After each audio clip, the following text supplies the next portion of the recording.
అశోక చక్రవర్తి కళింగ అనేటువంటి ఆ వార్లో కేవలము హిందూయిజాన్ని నమ్ముకోలేదని చెప్పి అశోక చక్రవర్తి లక్షల మందిని చెప్పండి. ఇలా కొన్ని రాజకీయ కారణాలతో ఆయన యుద్ధం చేశాడు.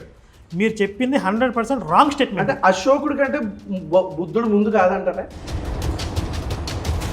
బుద్ధుడికి ముందు బౌద్ధం ఉందని రుజువు చేయాలి ఇవన్నీ కూడా మీరు. ఇప్పుడు మీరు కళింగ యుద్ధం గురించి చెప్పారు. నాకు అతని పేరు గుర్తురాట్లేదు, లేకపోతే వెంటనే చెప్పేవాడిని. నేను బుక్కిష్ నాలెడ్జ్నే మాట్లాడుతున్నాను తప్ప బుక్కిష్ కాదండి, బుల్లిష్ నాలెడ్జ్ ఇది. నలంద యూనివర్సిటీ ఎవరు డిస్ట్రాయ్ చేసింది? ఎవరు? మిహిరకుల్లో డిస్ట్రాయ్ చేశాడు. చూపించు. నలంద నువ్వు పెళ్లి చేసుకున్నావు, నేను పెళ్లి చేసుకున్నాను, మన ఇద్దరికి తేడా ఏమీ లేదు. నువ్వు రేప్ చేసావు, నేను రేప్ చేశాను, మన ఇద్దరికి తేడా ఏం లేదు. యేసుక్రీస్తుకి వివాహం అనేది లేదు. కానీ రాముడు తన యొక్క సీతమ్మని ఆయన పెళ్లి చేసుకున్నాడు. అహల్యను రేప్ చేయడం కావచ్చు, ఇలాంటివి. అహల్యను ఎవరు రేప్ చేశారు? విష్ణుమూర్తి స్టోరీ నేను ఏదైతే చెప్తాను. అహల్యని విష్ణు రేప్ చేశాడు. పరిశుద్ధాత్మ మేరీని రేప్ చేసింది కదా. మరి అక్కడ రేప్ చేసిందని ఏం లేదు. రేప్ చేయకుండా ఇప్పుడు సంభోగం జరగకుండా పిల్లవాడు ఎలా పుట్టాడు? ఎలా పుట్టాడు? మానవుడు ఆభరణాలు వేసుకోవడం మొదలు పెట్టాడు. దేవుడికి కూడా మనుషులు తన్నులు తిని దేవుడు తన్నులు తింటే అవమానం కదా దేవుడు. అదే కదా.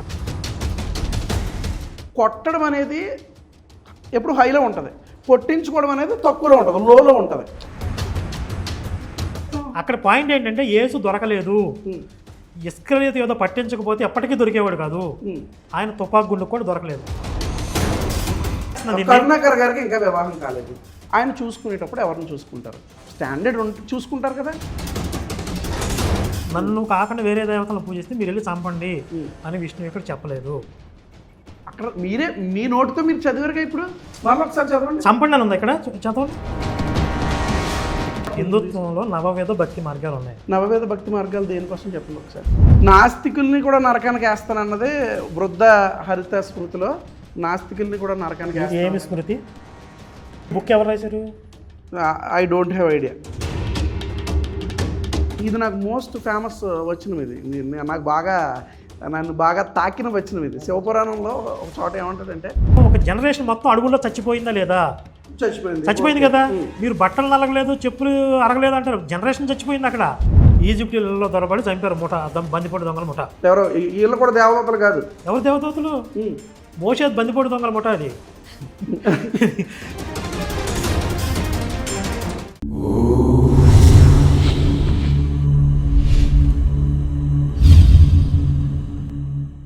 బ్రిటిష్ అనేది గవర్నమెంట్, మిషనరీస్ వేరు. ఒక మిషనరీ రేప్ చేశాడు అనుకోండి, దాన్ని క్రిస్టియానిటీకి ఆపాదించండి. ఒక మిషనరీ దొంగతనం చేశాడు అనుకోండి, దాన్ని క్రిస్టియానిటీకి ఆపాదించండి. బ్రిటిషర్స్ దొంగలే, నో డౌట్. అందులో అక్కడికి వస్తాను. ఇక్కడ పూర్వం చరిత్రలో ఎలా ఉండేదంటే మిషనరీస్ రాజులు ఇద్దరు కలిసి ఉండేవాళ్ళు. వీళ్ళిద్దరూ కలిసి దోచుకునేవాళ్ళు. డాక్ట్రిన్ ఆఫ్ క్రిస్టియన్ డిస్కవరీ, దీని గురించి మీరు విన్నారా? ఏంటి దాని మీనింగ్ ఏంటి అసలు? ఆ థియరీ ఎందుకు పెట్టారు? Doctrine of Christian discovery. ఎవడైనా ఒక క్రైస్తవ రాజు డిస్కవరీ, ఏదైనా ఒక సంపద ఉంది పలానా చోట, భూమి ఉంది, వనరులు ఉన్నాయి, ఖనిజాలు ఉన్నాయి, అక్కడ ప్రజలు ఉన్నారు, ఏదైనా ఒక సంపద ఈ భూమి మీద ఉంది అని కనుగొంటే దాని మీద ఫుల్ రైట్స్ వీళ్ళకి వచ్చేస్తాయి, క్రైస్తవ రాజుకు వచ్చేస్తాయి. ఇది ఇచ్చింది ఎవరు? పోపు ఒక బుల్ ఇచ్చాడు, మీకు ఫుల్ పర్మిషన్స్ ఇచ్చేస్తున్నాను నేను అంటే. ఏం చేశారు ఇక్కడ? క్రైస్తవ మిషనరీ ప్లస్ రాజు వీళ్ళిద్దరూ కలిసి ప్రపంచాన్ని దోపిడీ చేశారు. మీకు అంటే ఇలా కూడా వక్రీకరించి మాట్లాడచ్చు అని నేను ఇప్పుడే అర్థం చేసుకుంటాను. ఇందులో వక్రీకరించిందని చెప్పండి. నేను చెప్తాను. నేను ఇందాకే మీకు ఒక 15th 16th ఈ సెంచరీస్లో మీరు క్లియర్గా వినేసేయండి. ఆ తర్వాత మీరు దీని కంటిన్యూషన్ చెప్పేస్తాను ఒకసారి. మీరు చెప్పేస్తారా? ఇప్పుడు పోప్ జాన్ పాల్ 2000 సంవత్సరంలో డే ఆఫ్ పార్దాన్ సందర్భంగా చర్చి చరిత్రలో జరిగిన కొన్ని తప్పులపై క్షమాపణ కోరాడు. చర్చి ఇన్వాల్వ్ అవ్వకపోతే, మిషనరీ ఇన్వాల్వ్ అవ్వకపోతే క్షమాపణ. 2000 ఇప్పుడు కాదు, ఇది 25 సంవత్సరాల నుంచి వాళ్ళు చేసిన పాపాలను కడుక్కుంటున్నారు. మిషనరీస్, ఈ చర్చి వ్యవస్థ, పోపులు 25 సంవత్సరాల నుంచి క్షమాపణ చెప్తూ ప్రపంచం అంతా తిరుగుతున్నారు. ఎన్ని దుర్మార్గాలు చేయకపోతే 25 సంవత్సరాలు వాళ్ళు క్షమాపణ చెప్తున్నారు. మీరు ఒక విషయం చెప్పారు ఇక్కడ, అది కూడా ఒక్క నిమిషం అది ప్లే చేసేస్తా ఉండండి. రిలేటెడ్ దీని రిలేటెడ్ ఒకసారి ప్లే చేస్తాం. హిందూయిజంలో జరిగినంత రక్తపాతం మరి ఎక్కడా కూడా జరగలే. హిందూ దేవుళ్ళ పేరు చెప్పి మీరు 6th సెంచరీకి చెందిన రాసుకోండి పేరు ఒకసారి, మిహిరాకుల అనేటువంటి రాజు పేరు ఎప్పుడన్నా విన్నారా? విన్నారు కదా?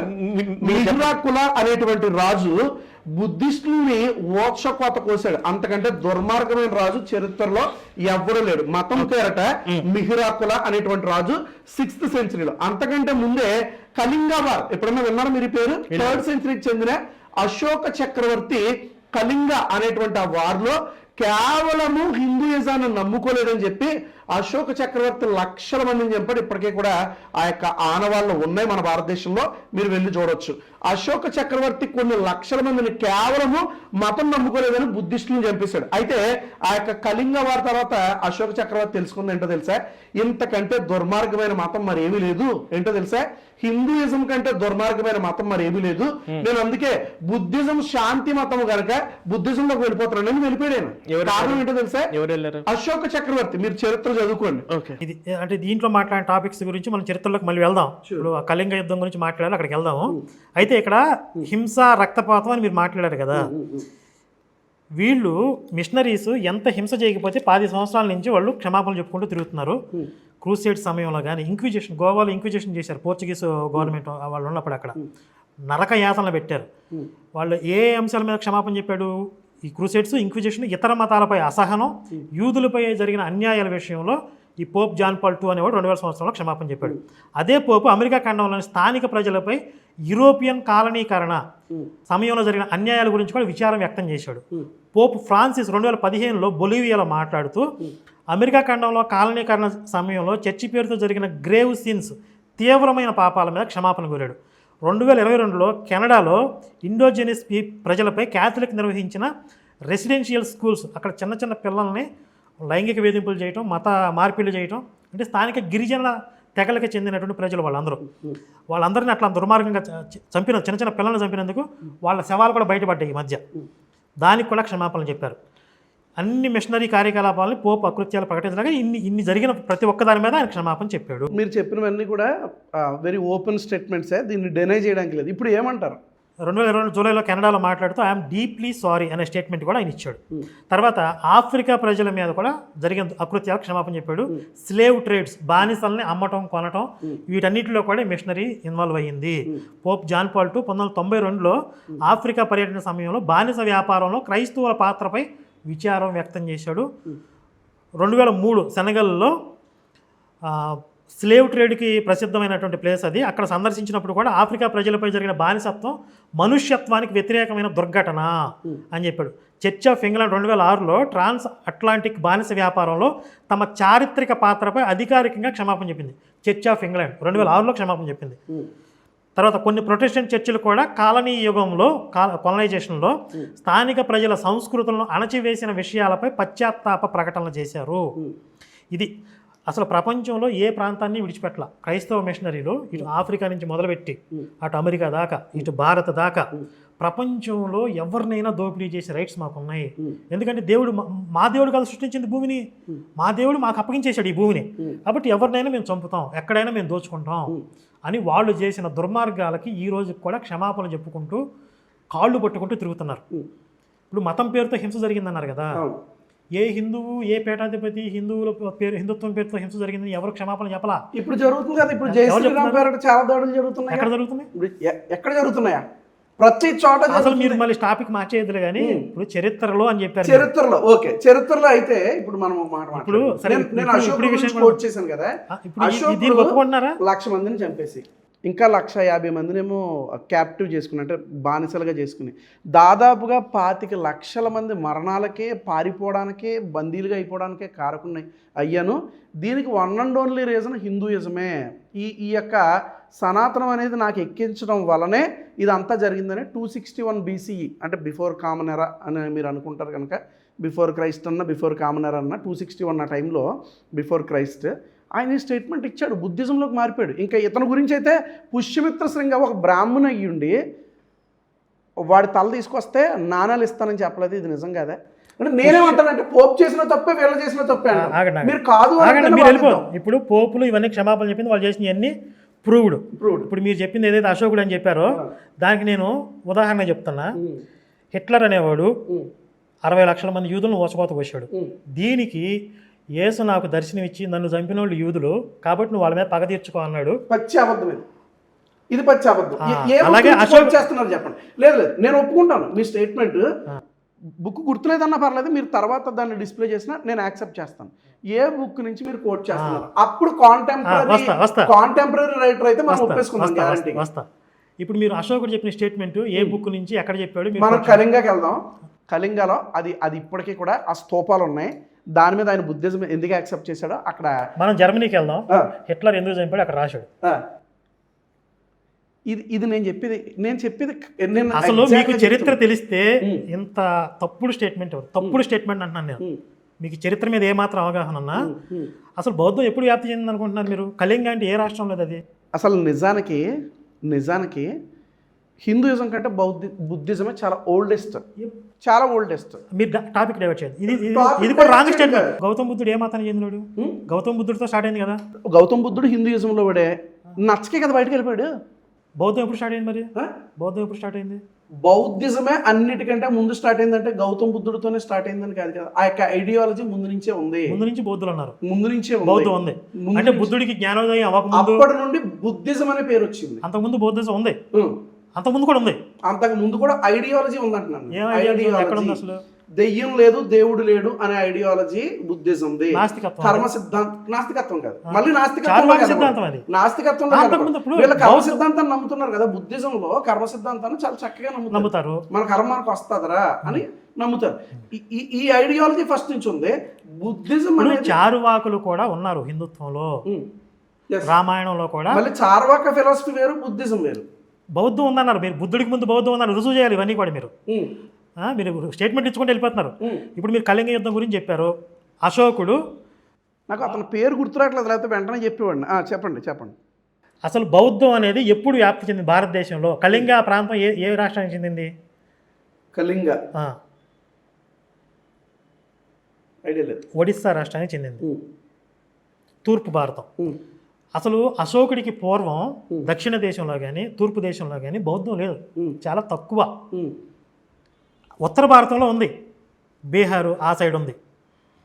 ఎప్పుడైతే అశోకుడు మతం మారాడో, హిందుత్వం నుంచి బౌద్ధంలోకి వెళ్ళాడో అప్పుడు బౌద్ధం వ్యాప్తి చెందింది ఇక్కడ. ఇప్పుడు మీరు చెప్తున్న వెర్షన్ తీసుకుంటే ఒకవేళ బౌద్ధుల్ని లేదా బౌద్ధ మతం పడదు కాబట్టి అశోకుడు చంపాడు అంటే అప్పటికే లక్షల మంది బౌద్ధులు ఉండాలి. మీకు అర్థమవుతుందా? లక్షల మంది సైనికులు బౌద్ధులై ఉండాలి. సైనికులే లక్షల మంది ఉంటే సాధారణ ప్రజలు ఎంతమంది ఉండాలి? అంటే ఒక దేశం బౌద్ధంలోకి మారిపోయి ఉండాలి. అక్కడ జరిగిన యుద్ధం కూడా హిందువుల మీదే. అక్కడ వాళ్ళు కూడా హిందువులే. ఎందుకు చేశాడు?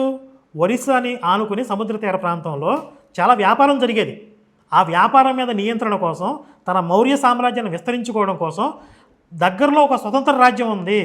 ఆ స్వతంత్ర రాజ్యం ఉంటే మనకి సెక్యూరిటీ రిస్క్, ఇలా కొన్ని రాజకీయ కారణాలతో ఆయన యుద్ధం చేశాడు. మీరు చెప్పింది 100% రాంగ్ స్టేట్మెంట్. అంటే అశోకుడి కంటే బుద్ధుడు ముందు కాదంటారా? చరిత్రను కాదనేస్తారా? నేను ఇప్పుడు కాదన్నాను. మరి ఇప్పుడు మీరు ఏ పాయింట్ ఆఫ్ వ్యూలో మీరు వాదిస్తున్నారు? ఇప్పుడు నేను చెప్పింది మీకు స్పష్టంగా అర్థం చేసుకోండి.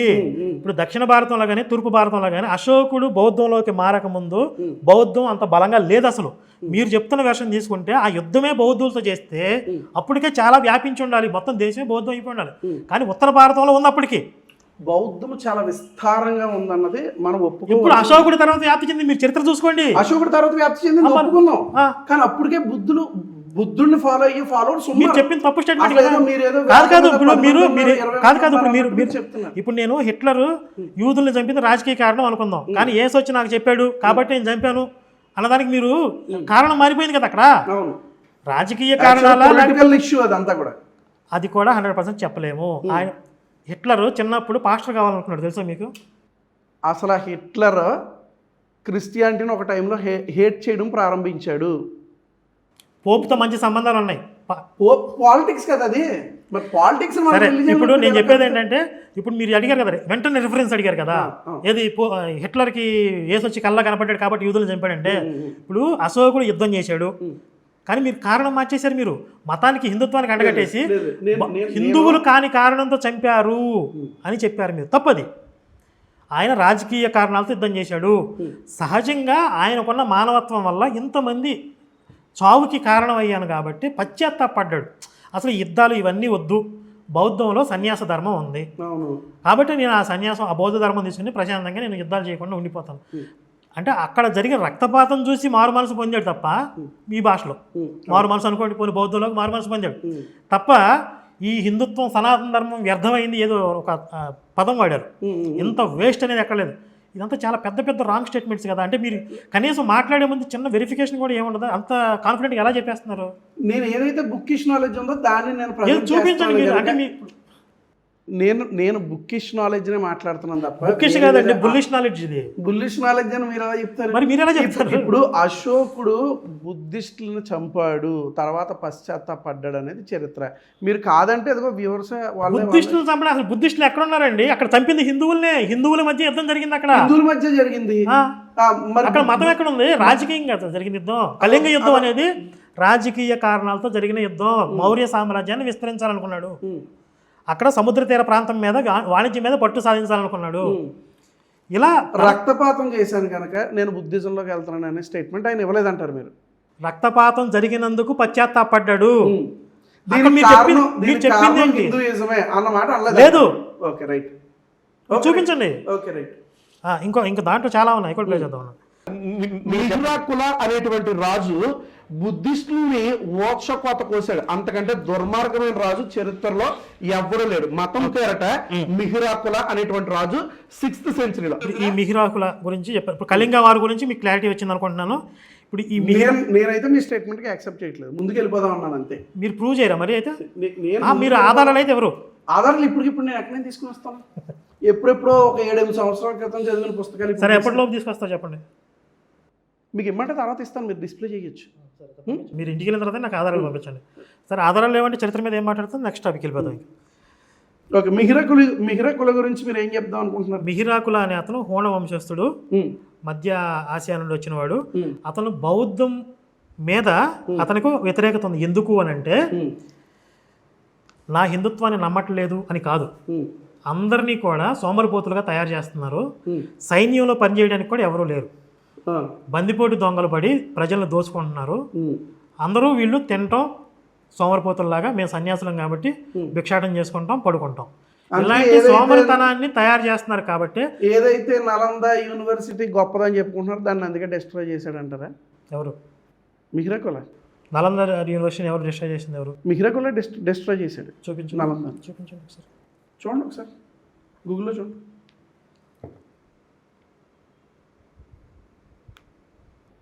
ఇదిగోండి, తెలుగులో పెట్టినా. ఓకే, అవును, చారిత్రక ఆధారాల ప్రకారం 6వ శతాబ్దానికి చెందిన ఆల్మోన్ హ్యూనా రాజు మిహిరాకుల నలందను మొదటగా నాశనం చేశాడు. నాశనం చేశాడు అన్నది ఫ్యాక్ట్, దాన్ని మనం ఒప్పుకోవాల్సిందే. దాన్ని కూడా కాదంటే ఇంకా మరి ఏమీ చెప్పలేం. యాంటీ బుద్ధిస్ట్ ఇతను. సరే చెప్పండి, మీరు చెప్పే పాయింట్ మీరు చెప్పండి. ఒక్క నిమిషం.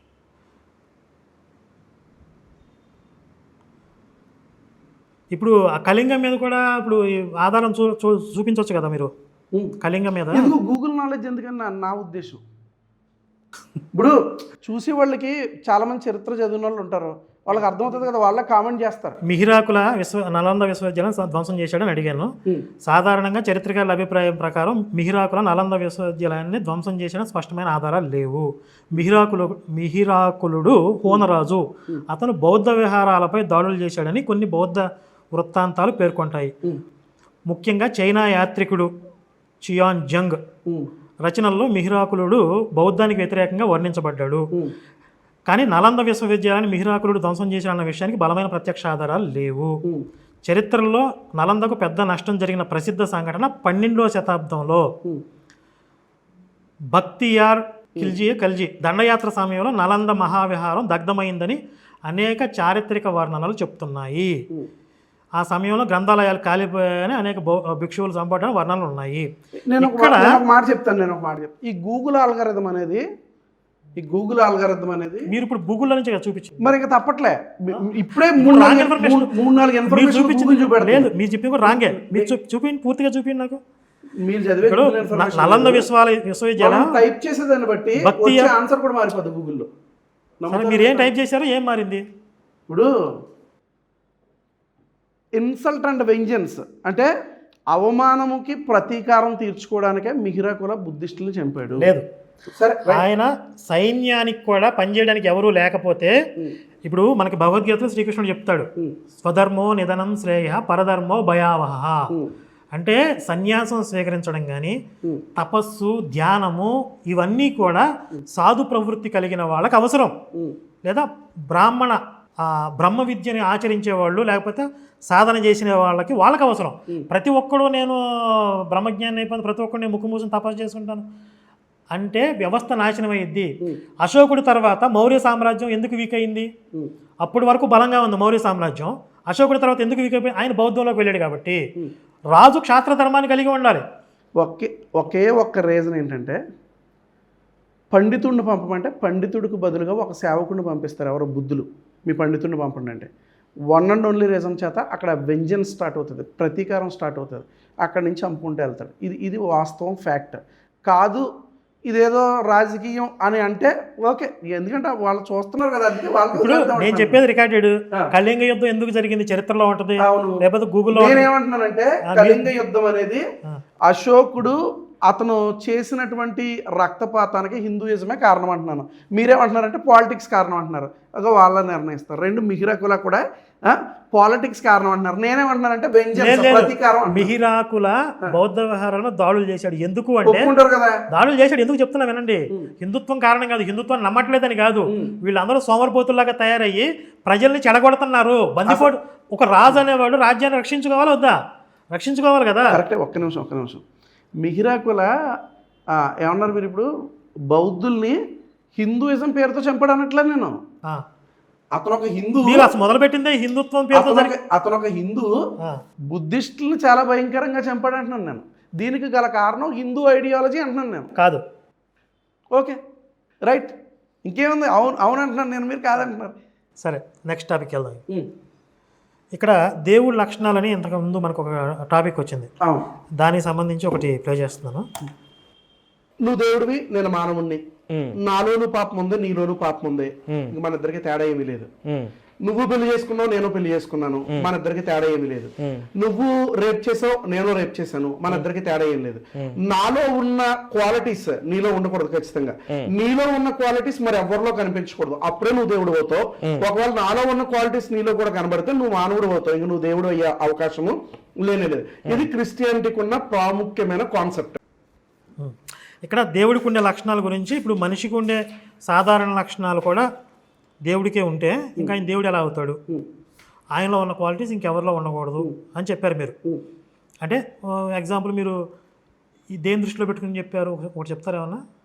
అలాగా యాక్చువల్గా అక్కడ క్వాలిటీస్ ఆఫ్ గాడ్ గురించి వచ్చినప్పుడు దేవునికి మానవుడికి వ్యత్యాసం ఉండాలి. ఆల్రెడీ చెప్పిందే చెప్తున్నాను అన్నమాట. అంటే మానవుడు పెళ్లి చేసుకుని దేవుడు పెళ్లి చేసుకుంటే ఏంటి తేడా? ఉదాహరణ తీసుకుందాం. యేసుక్రీస్తుకు పెళ్లి కాలేదు, ఉదాహరణకు మాత్రమే, ఎవరి మనోభావాలు దెబ్బతిన్నాను కాదు, ఉదాహరణకు మాత్రమే. యేసుక్రీస్తు పుట్టాడు ఒక మానవ తరంగా, అలాగే రాముడు కూడా పుట్టాడు. రాముడు వివాహం చేసుకున్నాడు, యుద్ధాలు చేశాడు. యుద్ధము అనేది మానవుని యొక్క స్వభావం, శాంతి అనేది దేవుని యొక్క స్వభావం. ఈ క్వాలిటీస్ నేను చెప్తున్నాను. రెండో క్వాలిటీ ఏంటంటే యేసుక్రీస్తుకి వివాహం అనేది లేదు. అంటే దేవునితో సరిపోల్చగలిగిన స్త్రీ ఎవరో కూడా ఉండరు ఆయనకి వివాహం చేసుకోవడానికి. కానీ రాముడు తన యొక్క సీతమ్మని ఆయన పెళ్లి చేసుకున్నాడు. సో ఇలాంటి క్వాలిటీస్ నేను చెప్పుకుంటూ వెళ్తున్నాను. అండ్ ఏ మనోభావాలు దెబ్బతీయడానికి కాదు. శివపురాణము కోటి రుద్ర సంహిత 12వ అధ్యాయము 1 నుంచి మనం శ్లోకాలు చూసుకుంటే శివుడు నగ్నంగానే కంప్లీట్ నగ్నంగా డ్యాన్స్ చేస్తే శివలింగం తెగబడింది అనేది మేమంటాం, మీరు అది కాదు అంటారు. సో ఇలాంటి క్వాలిటీస్ యేసుక్రీస్తులో లేవు. దాని మీద నేను ఒక వీడియో చేస్తాను, దీని మీద ఒక 40 నిమిషాల వీడియో. జస్ట్ ఎగ్జాంపుల్ కోసం చెప్తున్నాను సుమి, మామూలుగా. సరే దీని మీద ఇప్పుడు నేను చెప్తాను. సో ఇలా అహల్యను రేప్ చేయడం కావచ్చు, ఇలాంటివి. అహల్యను ఎవరు రేప్ చేశారు? విష్ణుమూర్తి స్టోరీ నేను ఏదైతే చెప్తాను. అహల్యని విష్ణు రేప్ చేశాడా? స్టోరీ గురించి నేను మాట్లాడుతాను. అహల్యని ఎవరు రేప్ చేశారు? మీకు రెఫరెన్స్ ఇవ్వమంటే ఇస్తాను. 1 minute.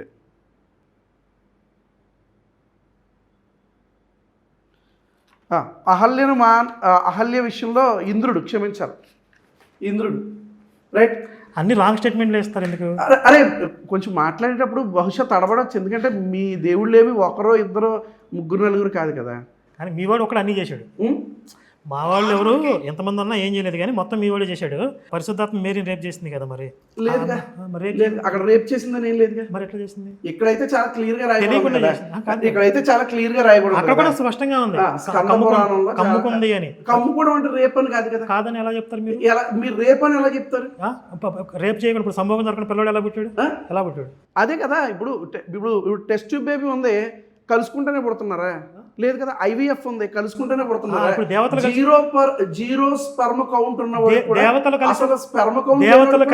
దేవతలు కలిసేది కూడా అలాగే ఉంటుంది. మరి దేవతలు కూడా మనకులాగా సంభోగం అలా లేదు కదా. స్కంద పురాణంలో స్పష్టంగా ఇంద్రుడు అహల్యని ఆయన ఇంద్రుడు మాకు ఈశ్వరుడు అని ఎవరు చెప్పారు?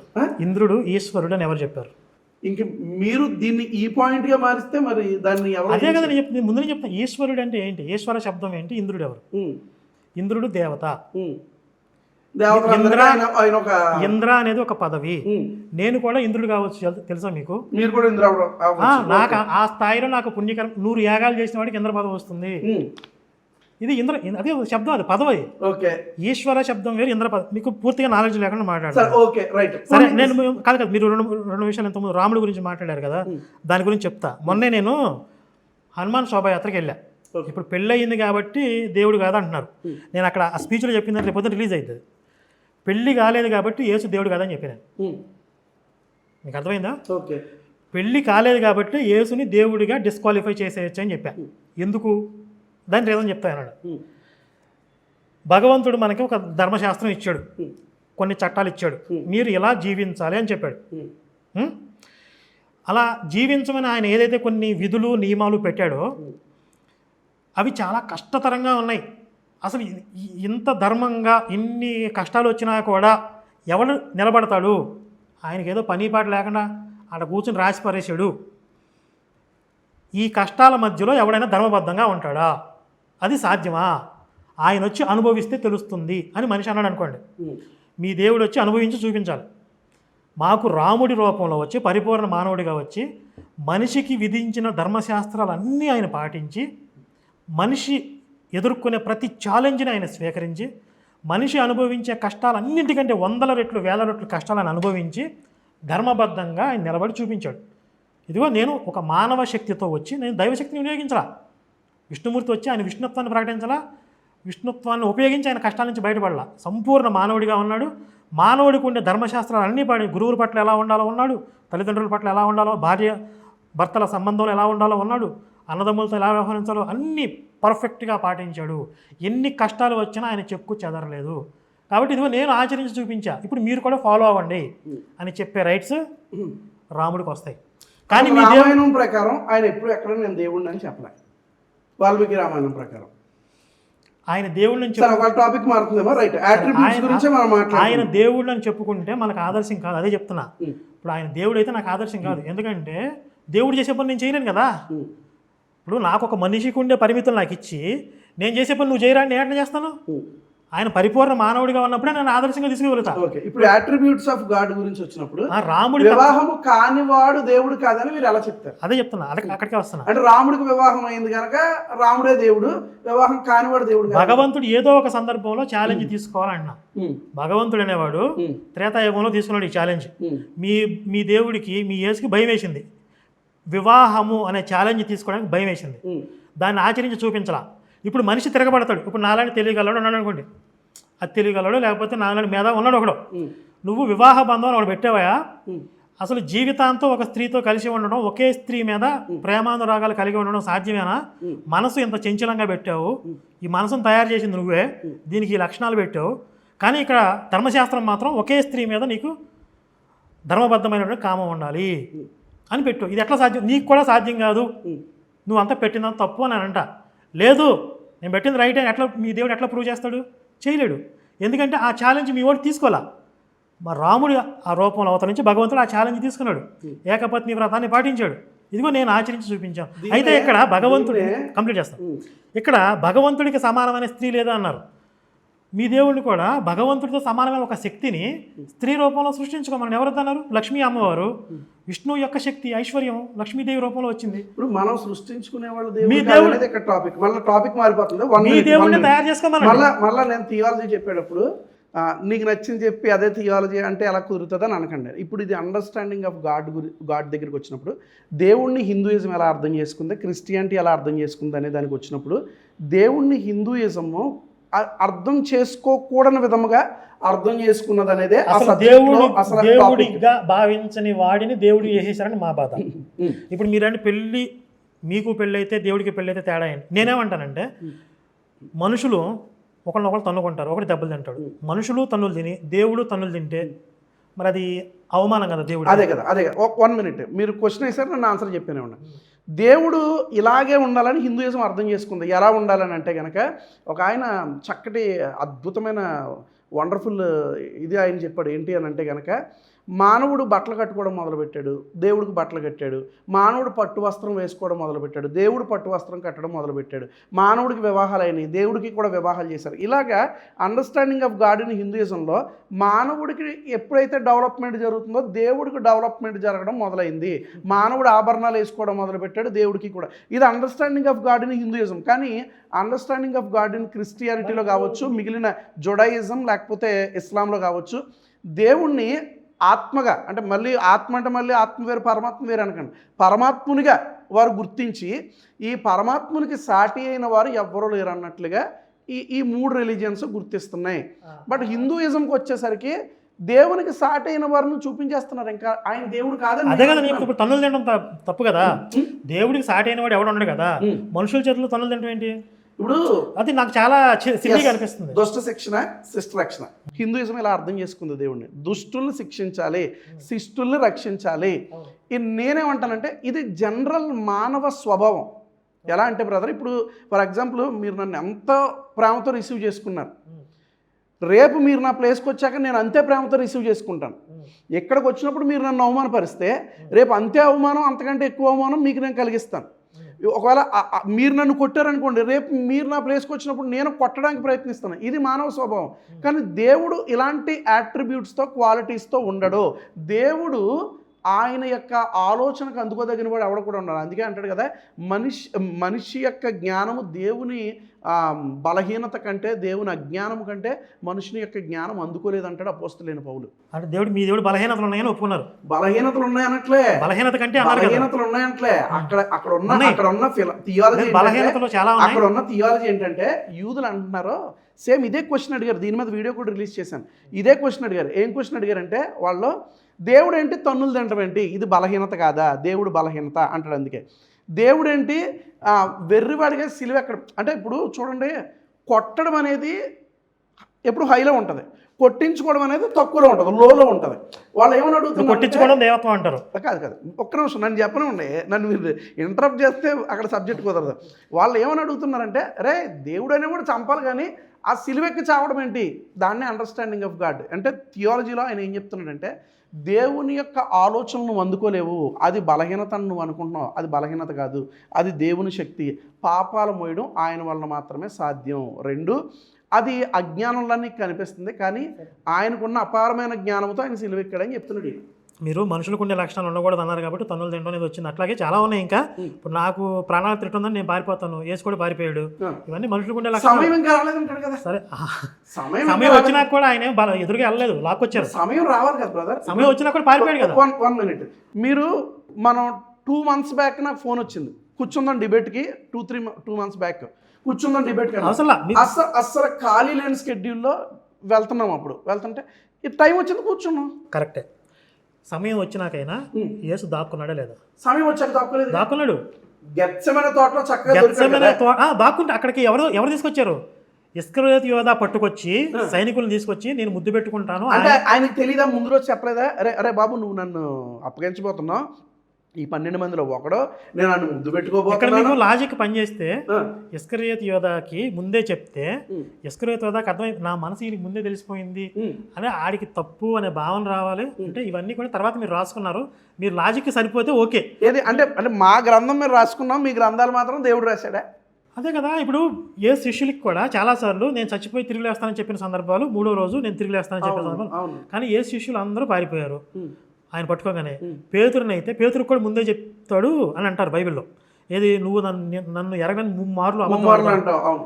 అంటే ఒకసారి పేతురు అబద్ధం చెప్పాడు, రెండోసారి అబద్ధం చెప్పాడు. అరే నన్ను ఏసి చెప్పింది రిపీట్ అవుతుంది ఏంటి, కనీసం ఇప్పుడైనా మనం మార్చుకోవాలి అనే ఆ లాజిక్ లేదు అక్కడ. లేదు. అంటే మీరు ఇవన్నీ యేసుకు ముందే తెలుసు, తర్వాత యాడ్ చేసుకున్నారు. సరే అది వేరే వెర్షన్ అనుకోండి. ఎందుకు యాడ్ చేస్తాం? అక్కడ పాయింట్ ఏంటంటే యేసు దొరకలేదు, ఇస్కరియోతు ఏదో పట్టించకపోతే ఎప్పటికీ దొరికేవాడు కాదు. ఆయన తుపాకు గుండు కూడా దొరకలేదు, అంటే ఆయన ఈడ్చుకొచ్చారు. ఒకవేళ పారిపోవాలనే ఉద్దేశం యేసుక్రీస్తుకుంటే అసలు ఆయన పుట్టనే పుట్టడు అని పాయింట్ నెంబర్ 2. మీరు చెప్పినట్లుగా ఒకవేళ పారిపోయేదే ఉంటే అక్కడక్కడ గెత్సెమనే తోట ఎక్కడ, ఆయన కోట ఎక్కడ, ఇవన్నీ దగ్గరే కదా ఇజ్రాయిల్లో. ఆయన పారిపోయి మీరు అన్నట్లుగా ఏదో టిబెట్ వచ్చాడు, ఇండియా వచ్చాడు, రష్యా వెళ్ళాడు ఏదో చెప్తారు, అలాగే వెళ్ళేవాడేమో. మరి ఆ గెత్సెమనే తోటలో దాక్కోవడానికి కోట దగ్గర నుంచి వచ్చి బయలుదేరాడైతే ఈ కెద్రోను ప్రార్థన చేసుకోవడానికి ఆయన ఏకాంతంగా పోయాడు. దేనికి ప్రార్థన చేయమన్నాడు? దేనికి? రేపు సిలువ ఎక్కడానికి ఆయనకి శక్తి కావాలి. శక్తి కాదు, మీరు మెలకువని ప్రార్థన చేయుడి. దేనికోసం? ఆపద రాబోతుంది, తండ్రి సాధ్యమైతే ఈ గడియను తప్పించు అంటే తప్పించని ప్రార్థన చేశాడా దాన్ని, లేకపోతే నేను ఎదుర్కోబోతున్నాను ఈ గడియ తప్పించు, నన్ను ఇందులో నుంచి తప్పించు, ఈ పాత్ర తొలగించు అన్నానికి కారణం ఏంటంటే ఆ పాప భారమైన మొయ్యలేకపోతున్నాడు. పరిశుద్ధుడి మీద పాపం మొయ్యలేనుడు బలహీనుడు కదా, పరిశుద్ధుడి మీద పాపం మోపబడింది. మొయ్యలేనుడు బలహీనుడు పనికిరాడు కదా. వినండి ఒక్క నిమిషం.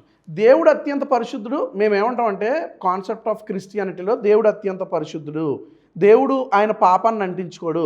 కాన్సెప్ట్ ఆఫ్ హిందూయిజంలో మారిపోతుంది. అలానే మీ దేవుళ్ళు పాపాత్ములని వాళ్ళు అనట్లే, కానీ అక్కడ ఉన్నది ఏంటంటే పెళ్లి చేసుకోవడం, ఇవన్నీ కూడా ఇక్కడికి పిల్లల్ని కనడం, ఇవన్నీ కూడా సేమ్ మానవుల్లాగా ఇవన్నీ వస్తున్నాయి. అదే ఇప్పుడు మనిషిలాగా పారిపోవడం, తన్నులు తినడం, ఇవన్నీ మనిషిలాగా కనపడుతుంది. మరి ఇప్పుడు మీకు పెళ్లి అనేది అంత అపవిత్రం అయితే తన్నులు తినడం నా దృష్టిలో అపవిత్రం కాదు, నీచేతి నీచం. పెళ్లి అపవిత్రం అని ఎవరు చెప్పారు? ఏమనుంది?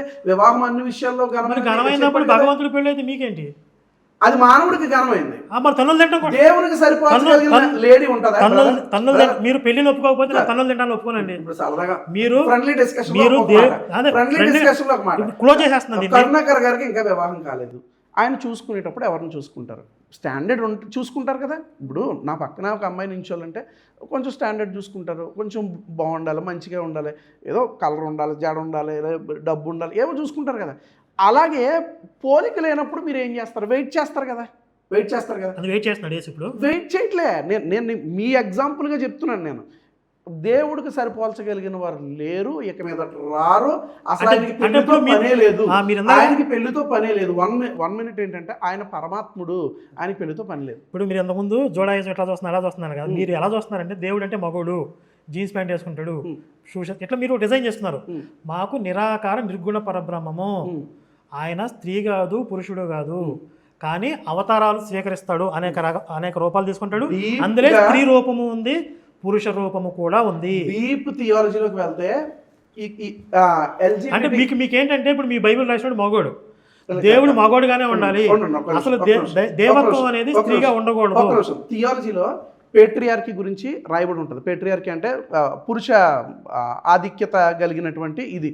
మనువాదంలో మరి అలా మాట్లాడుకుంటే మనువాదంలో చాలా స్పష్టంగా పురుషులు ఎంత భయంకరంగా స్త్రీలను చూడాలో అవన్నీ కూడా రాయబడి ఉన్నాయి. ఇంకా అవన్నీ అప్పటికప్పుడు డైవర్ట్ చేసుకుంటూ వెళ్తున్నారు. సరే ఇప్పుడు లక్షణాల గురించి మాట్లాడుతున్నా. అక్కడ లక్షణాల గురించి చెప్పేస్తాను. 1 minute కావాలేదా?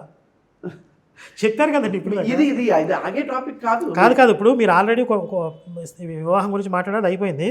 సరే ఇక్కడ మీరు మాట్లాడిన క్లిప్ ఇంకోటి ప్లే చేస్తున్నా చూడండి. నాలో ఉన్న క్వాలిటీస్ నీలో ఉంటుంది దేవుడు కావని మీరు అన్నారు కదా. ఇక్కడ ఇదే వీడియోలో మీరు మాట్లాడిన ఒక క్లిప్ ప్లే చేస్తాను, దీని రిలేటెడ్. ఒక తండ్రి తన కుమారుని ఏమని కోరుకుంటాడు? నన్ను మాత్రమే నాన్న అని పిలవాలి. ఒకవేళ పొరపాటుని ఇక్కడే నా కొడుకుండి మీ దగ్గరకు వచ్చి మిమ్మల్ని నాన్న అని అనేస్తే నేను అలా పిలవకూడదు అని చెప్తాను. ఇది తండ్రి యొక్క స్వార్థం.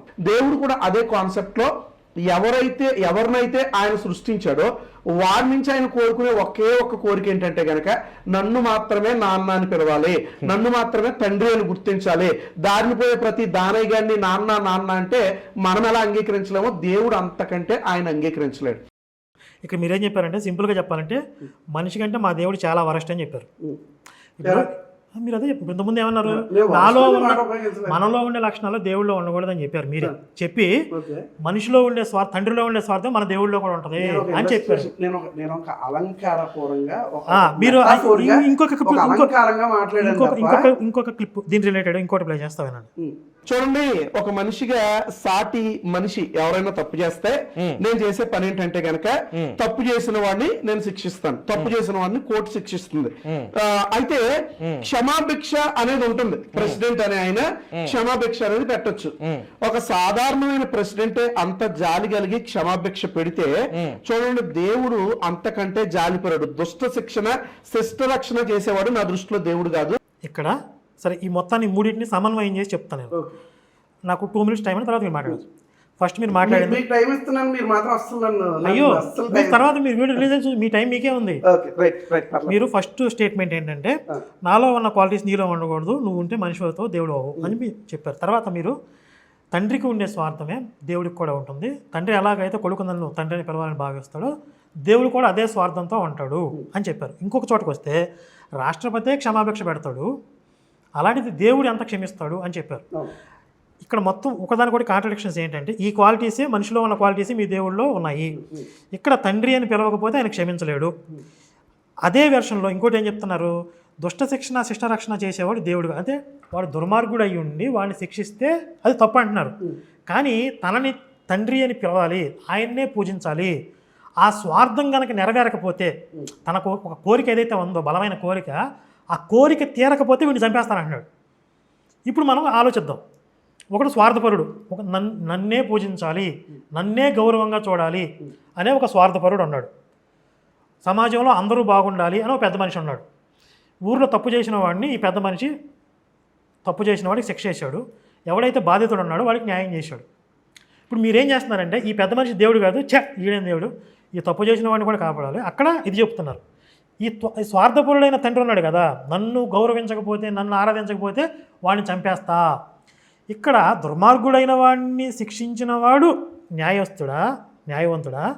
తన స్వార్థం నెరవేరకపోతే ఎవరినైనా వేసేస్తాననేవాడు న్యాయవంతుడా? మీరు ఎవరిని దేవుడిగా చెప్తున్నారు? అంటే మనిషికి ఉండే స్వార్థం నెరవేరకపోతే వాడు విచక్షణ కోల్పోతాడు, అమానుషంగా ప్రవర్తిస్తాడు. అంత మాత్రం మనిషి చంపడు, సాధారణంగా చంపడు. వాడు ఎంత దుర్మార్గుడైనా పిల్లోడు తెలుసో తెలియకో తప్పు చేస్తే చంపడు. కానీ మీ దేవుడు ఏకంగా చంపేస్తాడు అంటున్నారు. ఒక పక్కేమో రాష్ట్రపతి కంటే ఎక్కువ క్షమాభిక్ష పెడతాడు, ఇంకో పక్క చెప్తూ తన స్వార్థం తీరకపోతే మాత్రం చంపేస్తాడని చెప్తున్నారు. మీకు ఒకదానికొకటి అసలు పొదుగుతుందా? చంపేస్తాడు అంటే శారీరపరంగా చంపుతాడు అన్నట్లే. బ్రతికున్నంతకాలము కూడా ఒక వ్యక్తికి దేవుడు స్వేచ్ఛనిస్తాడు. ఎలాంటి స్వేచ్ఛ అంటే శారీరకంగా చంపన్నారు కదా. దీనికి ఒక్కసారి నేను చదివి వినిపిస్తాను. ద్వితీయోపదేశకాండంలో చెప్పండి, పర్లేదు, కాన్సెప్ట్ చెప్పండి. మీ దేవుడి నోటి ద్వారా వింటేనే, అది ఆయన వాక్కు అనుకుంటున్నారు కదా మీరు, ఆయన యాజ్ ఇట్ ఈజ్ పదాలు వింటేనే మనకు ఆ కిక్ వస్తుంది.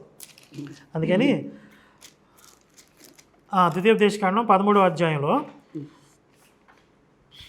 6వ వచనం, నీ తల్లి కుమారుడే కానీ, నీ సహోదరుడే కానీ, నీ కుమారుడే కానీ, నీ కుమార్తెయే కానీ, నీ కౌగిటి భార్యే కానీ, నీ ప్రాణ స్నేహితుడే కానీ, భూమి యొక్క ఈ కొన మొదలుకొని ఆ కొన వరకు నీకు సమీపముగా నుండినను నీకు దూరముగా నుండినను, నీ చుట్టూ నుండి జనముల దేవతల్లో నీవును నీ పుత్రులను ఎరుగని ఇతర దేవతలను పూజింతుము రమ్మని రహస్యముగా నిన్ను ప్రేరేపించిన ఎడల వారి మాటకు సమ్మతించకూడదు, వారి మాట వినకూడదు, వారిని కటాక్షింపకూడదు, వారి యందు జాలిపడకూడదు, వారిని మాటుపరచకూడదు, అవశ్యముగా వారిని చంపవలెను. చంపుటకు నీ జనులందరికీ ముందుగాను నీ చెయ్యి మొదట వారి మీద పడవలెను, రాళ్లతో వారిని చావగొట్టవలెను. ఎవరిని చంపమని ఈ లిస్టులో ఒకసారి రిలేషన్స్ చెప్తాను వినండి. నీ తల్లి కుమారుడే కానీ, అంటే నీ సొంత సహోదరుడే కానీ, నీ కడుపును పుట్టిన నీ కుమారుడే కానీ, నీ కుమార్తె కానీ, నీ కౌగిటి భార్య కానీ, నీ ప్రాణ స్నేహితుడు కానీ, సొంత బిడ్డలనైనా సరే రాళ్లతో చావగొట్టండి అని చెప్పాడు. మీరు ఇక్కడ ఫిజికల్గా చంపడం కాదంటారేంటి? ఈ మాట ఎవరు చెప్పినా తప్పే అంటారా? ఎవరు చెప్పినా తప్పే అంటారా? మీరు నన్ను స్టాప్ చేయకూడదు. మరి అలాగే నేను కొన్ని కొటేషన్స్ ఇస్తాను, ఎక్కువేమి ఇవ్వను. ఆ కొన్ని కొటేషన్స్తో ఎవరు కాదు, ఇది ఫస్ట్ ఇది తప్ప కాదు చెప్పండి. నేను చెప్తాను. ఈ అండర్స్టాండింగ్ ఆఫ్ గాడ్లో ఇది ఒకసారి మనం కొన్ని మాట్లాడుకుని ఈ లాస్, డెత్ పెనాల్టీ లాస్ ఎందుకు ఆయన పెట్టాడు అనేది నేను మాట్లాడతాను. Civil laws, death penalty laws అంటారు వీటిని, వాటి గురించి మాట్లాడతాను. నన్ను మాత్రం డిస్టర్బ్ చేయకూడదు. పద్మపురాణము భూమికాండము 96వ అధ్యాయము 11వ శ్లోకంలో ఏమంటాడంటే, సమస్త ప్రపంచానికి పరిపాలకుణ్ణి అయిన విష్ణువుని పూజించిన వారు నరకానికి పోతారు. The same concept of God in Old testament. బైబిల్లో ఏ దేవుడైతే ఏ కాన్సెప్ట్లో చూస్తున్నామో అదే కాన్సెప్ట్. తర్వాత శివలింగం పూజించకపోతే బ్రహ్మవైవర్త పురాణంలో ఓకే చూస్తారా, పద్మపురాణం గురించి చెప్తాను. ఓకే, పద్మపురాణము భూమికాండం 96వ అధ్యాయము 11వ శ్లోకం. సమస్త ప్రపంచానికి పరిపాలకుడినైన విష్ణువును పూజించిన వారు నరకానికి వెళ్తారు. తాత్పర్యం వెరీ సింపుల్గా, సాంస్క్రిట్ కాకుండా ఆద్యం పురుష వినాశం అనేటువంటి సర్వలోకాలకి అధిపతి అయిన ఆది పురుషుడు విష్ణువుని ధ్యానించిన వారు, యజ్ఞకర్మల్ని భంగం చేసేవారు, కన్యలను లేదా సజ్జనులను హాని చేసేవారు, మిత్రులను మరియు వృద్ధులను బాధించేవారు నరకానికి వెళ్తారు. ఇది 11 నుంచి 13 శ్లోకాల యొక్క సంక్షిప్త సమాచారం. అక్కడ విష్ణువుని పూజించిన వారని మీరు చదివారు కదా, నేను అదే వస్తాను. మిగతా కట్ చేసి అదొక్కటే నేను ఎందుకు చదివానంటే, concept of God in Old Testament కి కాన్సెప్ట్ కాదు. ఇక్కడ మీరు ఓవరాల్ కాన్సెప్ట్ మీరు చూసుకుంటే, ఇక్కడ మీరు ద్వితీయోపదేశ కాండంలో చెప్పింది, నన్ను కాకుండా వేరే దేవతలను పూజిస్తే మీరు వెళ్ళి చంపండి అని విష్ణువు ఇక్కడ చెప్పలేదు. అక్కడ మీ నోటితో మీరు చదివారుగా, ఇప్పుడు మళ్ళీ ఒకసారి చదవండి. చంపండి అని ఉంది ఇక్కడ, చదవండి. నరకానికి వెళ్తారంటే నరకానికి వెళ్ళడం వేరు, చంపడం వేరు. చంపండి అని చెప్పడం, ఇప్పుడు మీరు విష్ణువు పూజించకపోతే మీరు నరకానికి పోతారు అన్నానండి నేను. మరి నేను ప్రవీణ్కి ఇచ్చిన స్టేట్మెంట్ కూడా దేవుణ్ణి ఆరాధించకపోతే నరకానికి వెళ్తారని చంపుతాడం లేదు. మీరు ప్రవీణ్ ఏమన్నా నాకు సంబంధం లేదు, ఇప్పుడు అదంతా నేను మాట్లాడి. కానీ ఇప్పుడు మీరు చెప్తుంది ఈ రెండు ఒకటి అన్నారు. నీ కౌగేటి భార్య కానీ, నీ కుమార్తె కానీ, నీ కుమారుడికి వేరే దేవతలను పూజిస్తే రాళ్లతో సాగుకొట్టమన్నాడు. విష్ణువును పూజించిన వాళ్ళు రాళ్లతో సాగుకొట్టనని ఉందా ఇక్కడ, చంపమని ఉందా? ఇక్కడ నరకానికి పోతారు. ఆ రెండు ఒకటి కాదు, ఫస్ట్ అది ఒప్పుకోండి. ఈ రెండు ఒకటి కాదు. ఇప్పుడు మీరు విష్ణువుని తెలుసుకోలేకపోతే నేను ఇంకో మాట చెప్తాను, రెండు ఒకటి కాదు ఓకే, కానీ భౌతికంగా చంపడం అది ఫస్ట్ అన్నిటిని కలపద్దు అంటున్నా. ఇక్కడ క్లారిటీ కొనండి, ఈ రెండు ఒకటి కాదు. ఇప్పుడు మీరేం చేస్తున్నారు, భౌతికంగా చంపించాడు, తర్వాత వాడిని స్వర్గానికి పంపిస్తాడా, తర్వాత మళ్ళీ నరకంలో వేస్తాడు కదండి. ఇప్పుడు రెండు రకాలుగా చంపుతున్నాడు. సరే వస్తున్నా అంటే ఇంకో రెఫరెన్స్ ఇస్తాను, అది అక్కడికి ఇది అవనండి. ఇంకో రెఫరెన్స్ మీరు ఎక్కడికి వెళ్ళినా ఇదే కాన్సెప్ట్ ఉంటుంది. ఓకే, నేను దానికి వివరణ ఇస్తాను వినండి.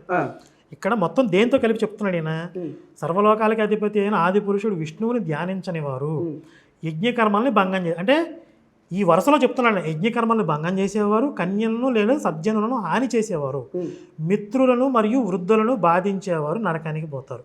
ఇక్కడ మనకు భగవద్గీతలో, మీరు పద్మపురాణం దాకా వెళ్ళక్కర్లా, భగవద్గీతలో శ్రీకృష్ణుడు చెప్తాడు, నన్ను ఆరాధించేవారు నన్ను చేరుకుంటారు, ఏ దేవతలను ఆరాధించేవారు ఆయా లోకాలకి చేరుకుంటారు.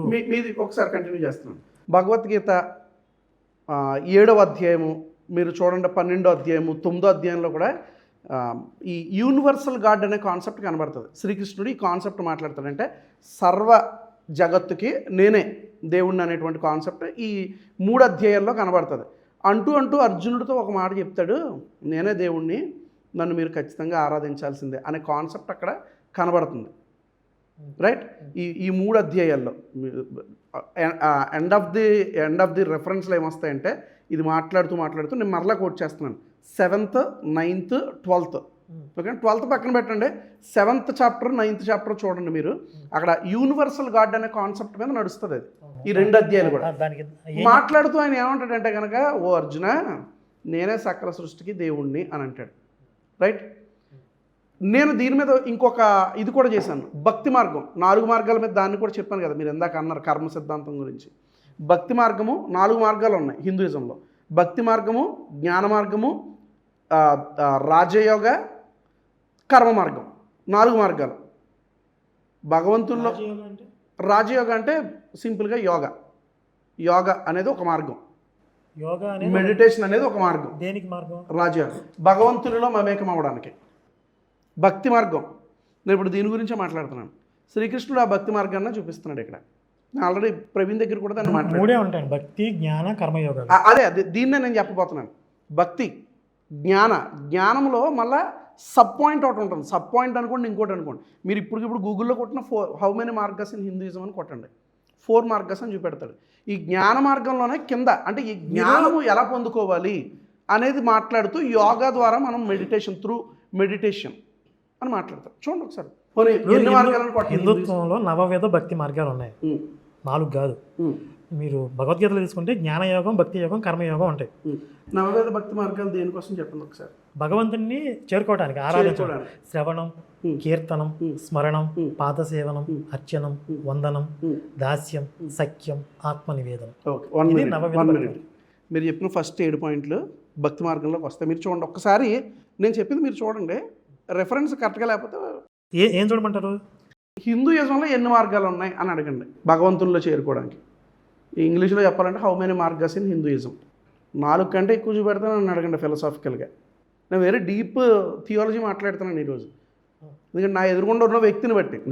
జనరల్గా కొంతమందితో అంత మాట్లాడాల్సిన అవసరం లేదు. అంతే ఉన్నాయా? ఎక్కువ ఏమైనా ఉన్నాయా? ఈ 4 యోగాలు: భక్తి యోగము, జ్ఞానయోగము, కర్మయోగము, రాజయోగము.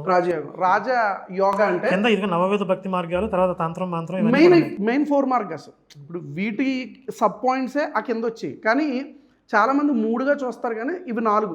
ఎక్కువ మనం డీప్గా వెళ్ళిపోతే ఇక్కడ గూగుల్లో మీరు 100% యాజ్ తీసుకోవద్దు. ఇక్కడ రాజయోగం అసలే తీసుకోండి కదా. ఇక్కడ ధ్యాన యోగం గురించి వాళ్ళు ఏం చెప్తున్నారంటే, మనస్సును నియంత్రించి ఏకాగ్రత మరియు ధ్యానం ద్వారా భగవంతులు లేనమాట. ఇప్పుడు మెడిటేషన్ చేయడం ద్వారా, ధ్యానం ద్వారా మనసును నియంత్రించవచ్చు అని శ్రీకృష్ణ పరమాత్మ చెప్పాడు. మనసును నియంత్రించడం వేరు, భగవంతుడిలో లీనమవ్వడం వేరు. మనసును నియంత్రించడం దేని పట్ల? రాగద్వేషాలకు లోను కాకుండా మనలో స్థిత ప్రజ్ఞత్వం అంటారు. అంటే బ్యాలెన్స్డ్గా ఉండటం. కష్టం వచ్చినా, సుఖం వచ్చినా కుంగిపోకుండా. ఇది మనసును నియంత్రించే సాధన మెడిటేషన్ అని చెప్పాడు. అభ్యాస వైరాగ్యాల ద్వారా మనసును నియంత్రించవచ్చు. కానీ భగవంతుని చేరుకునే మార్గాలు వేరు. అవి 3: జ్ఞానయోగము, భక్తి యోగము, కర్మయోగం. హిందూయిజంలో ఉన్నటువంటి 4 మార్గాలు నేను చెప్తున్నాను. రైట్ కాదన్న. ఇప్పుడు అసలు కాన్సెప్ట్లోకి వచ్చేద్దాం. ఇప్పుడు మీరు ఏమంటారు అని అంటే కనుక, శరీరాన్ని చంపడం వేరు, ఆత్మను చంపడం వేరు అంటున్నారు మీరు. మీ వాడు 2 చంపుతున్నాడు అంటున్నా. అది ఒప్పుకోండి మీరు అన్నారు కదా. ఒప్పుకోండి నన్ను అడుగుతున్నారు. ఇక్కడ కూడా నేనేమంటానంటే, శరీరం సంగతి పక్కన పెట్టేసేయండి, ఆత్మను చంపడం మరింత భయంకరం అంటాను. చంపలా నరకానికి వేయడం చంపడమే కదా. లేదు, ఇబ్బంది పెట్టడమే కదా. నరకంలో వేస్తాను అల్లా. మీరు ఆ పదం జాగ్రత్తగా, అందుకే ఆ లైన్ మీరు శ్రద్ధగా చదవండి. సరే, ఇంకా చాలా ఉన్నాయి ఇలాంటివి. మీరు ఎన్ని చెప్పినా ఇక్కడ సర్వలోకాల అధిపతి అయిన ఆదిపురుషుడు విష్ణువుని ధ్యానించని వారు, యజ్ఞకర్మలను భంగం చేసేవారు, కన్యలను లేదా సద్యలను హాని చేసేవారు, మిత్రులను మరియు వృద్ధులను బాధించేవారు నరకానికి వెళతారు. ఈ నెల పడేస్తాడల్లా. ఇప్పుడు మనం చేసే కర్మలని బట్టి మనకి ఫలితం వస్తుంది అని చెప్పారు తప్ప, నేను తీసుకెళ్ళి నేను తోస్తాను అనలా. అసలు మీరు ఇక్కడ నా దగ్గర 10 రెఫరెన్స్లో 12 ఉన్నాయి. సరే, మీరు ఏది చెప్పినా ఇక్కడ భగవద్గీతలో శ్రీకృష్ణుడు చెప్పిందే నేను చెప్తున్నా. నాస్తికుల్ని కూడా నరకానికి వేస్తానన్నది వృద్ధ హరిత స్మృతిలో. నాస్తికుల్ని కూడా నరకానికి వేస్తాను. ఏమి స్మృతి? వృద్ధ హరిత స్మృతి 6వ అధ్యాయము 160 నుంచి. వృద్ధ హరిత స్మృతి. ఈ బుక్ ఎవరు రాశారు? I don't have idea. ఈ క్రిటిసిజం బుక్ ఎవరు రాశారు? క్రిటిసిజం బుక్ ఇలాంటివి చాలా ఉన్నాయి మార్కెట్లో. మీరు తీసుకోండి. కమ్యూనిస్టులు చాలా మంది రాశారు. కమ్యూనిస్ట్ అంటే మీకు నచ్చిన కమ్యూనిస్టులు రాశారు, మాకు నచ్చిన ఆర్ఎస్ఎస్ వాళ్ళు రాశారంట. మేము కూడా అందుకే బైబిలే మాట్లాడుతున్నా కదా. నేను వేరే వాళ్ళు బుక్ రాసి పట్టుకురాలే. లేదు నేను కొన్ని అధ్యయనం చేశాను. కొంతమంది దగ్గర మనం రెఫరెన్స్లు తీసుకోవాలి, తప్పదు. అట్లా ఉండదు. అన్ని పుస్తకాలు చదివేసి అంత నాలెడ్జ్ నా దగ్గర ఉందని నేను చెప్పను. కొన్ని మనం చదువుతాం, కొన్ని రెఫరెన్స్లు తీసుకుంటాం. ఒకటి ఇప్పుడు మనం ఒక బుక్ రెఫరెన్స్ తీసుకున్నప్పుడు, నేను కరుణాకర్ణకు ఒక రెఫరెన్స్ ఇస్తారు కరుణాకర్ గారు. ఇచ్చినప్పుడు గుడ్డిగా రెఫరెన్స్ రామని కదా, చూస్తాను నేను ఒకసారి నిజంగా ఉందా లేదా. అప్పుడు మీరు ఏం చేయాలంటే మూల గ్రంథం తీసుకురావాలి. ఇప్పుడు మీరు ఎవరో రాసిన పుస్తకం పట్టుకుని అందులో రెఫరెన్స్లు చెప్పకూడదు. నేను కూడా ఎవరో రాసిన పుస్తకాలు పట్టుకుని, ఇప్పుడు భగవద్గీత, బైబిల్, మూల గ్రంథాలు పట్టుకొచ్చి అందులో రెఫరెన్స్లు చూపించి మాట్లాడాలి. ఇప్పుడు మీరు ఒక స్టేట్మెంట్ ఇచ్చేసి గూగుల్లో చూసుకోండి, లేకపోతే ఎవరో రాసిన పుస్తకం అని చెప్తున్నారు.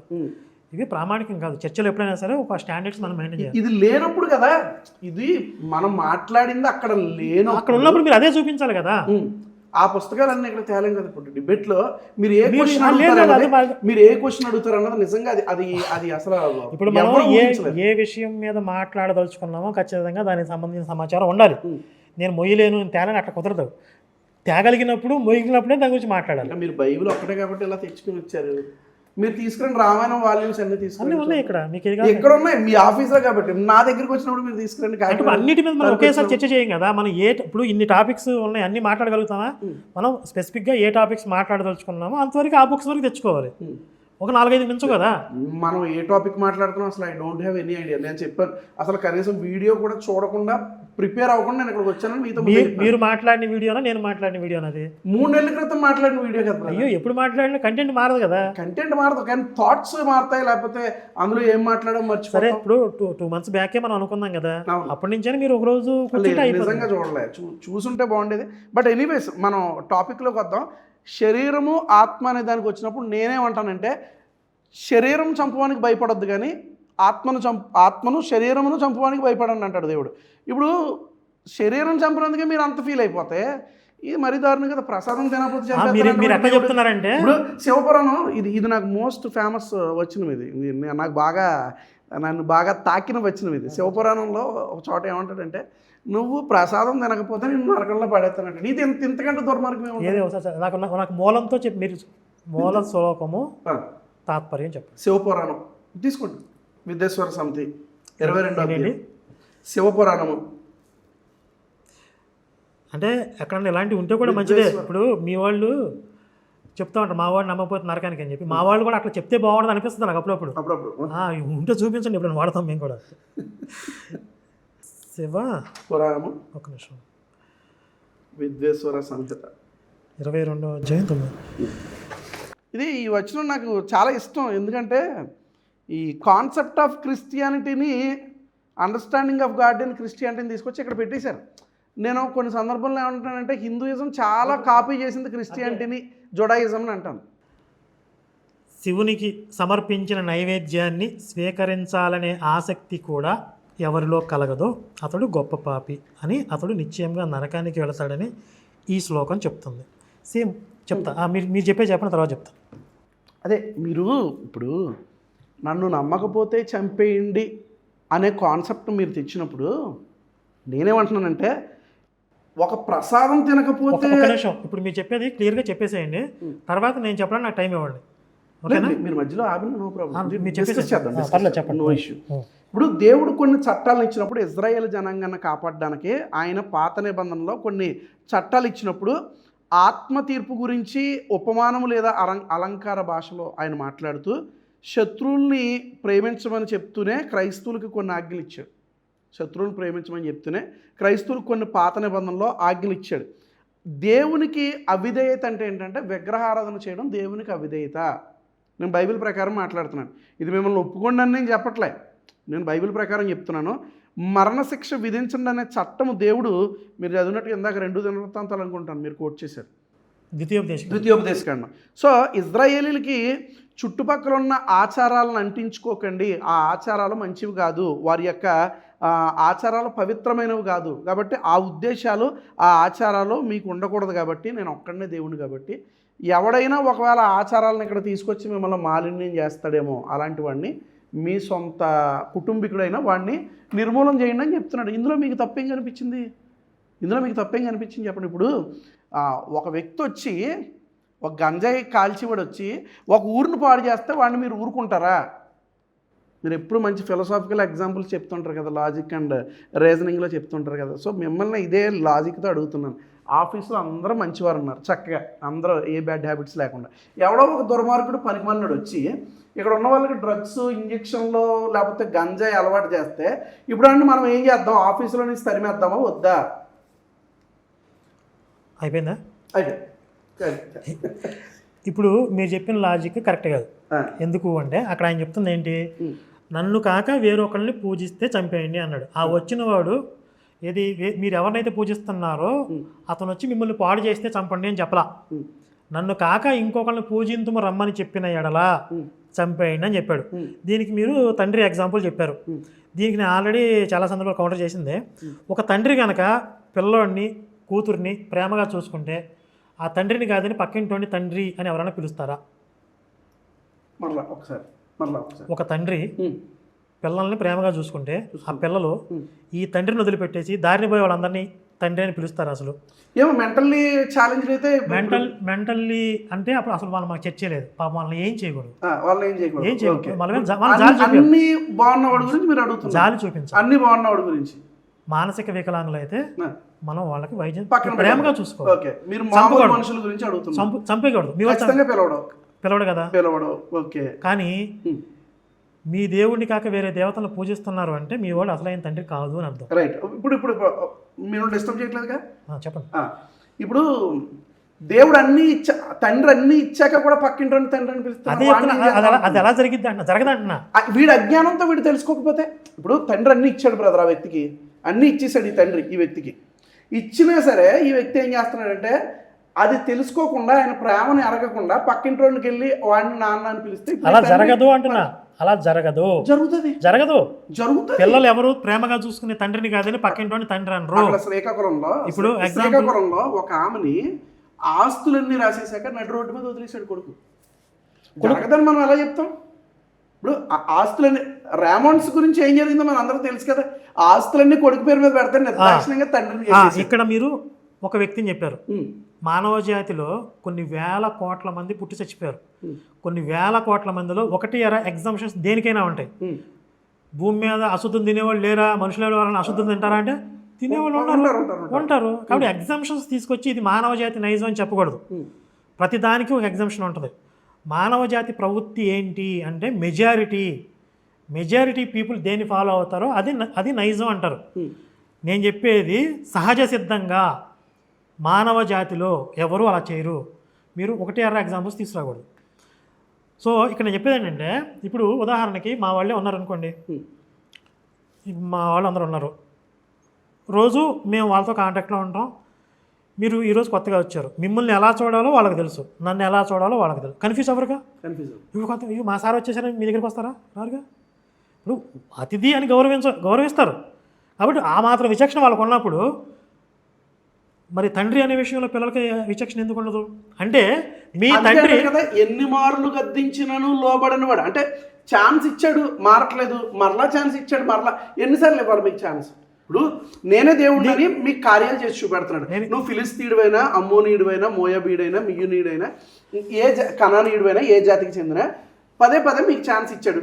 మీరు కనానీయులు, మీకు పదే ఛాన్స్ ఇచ్చాడు. ఆయన ఫిలిస్తీయుడు, పదే ఛాన్స్ ఇచ్చాడు. ఎన్ని మార్లు ఛాన్స్ ఇచ్చినా మీరు ఆ ఛాన్స్ వాడుకోకపోతే ఇవ్వలా. మీ వాడు అంటే మీ దేవుడు రాసి రంపాన పెట్టాడు ఇశ్రాయేలీని, అందుకే వాళ్ళు వెక్స్ అయిపోయారు. వాళ్ళకి అసహ్యం వేసింది.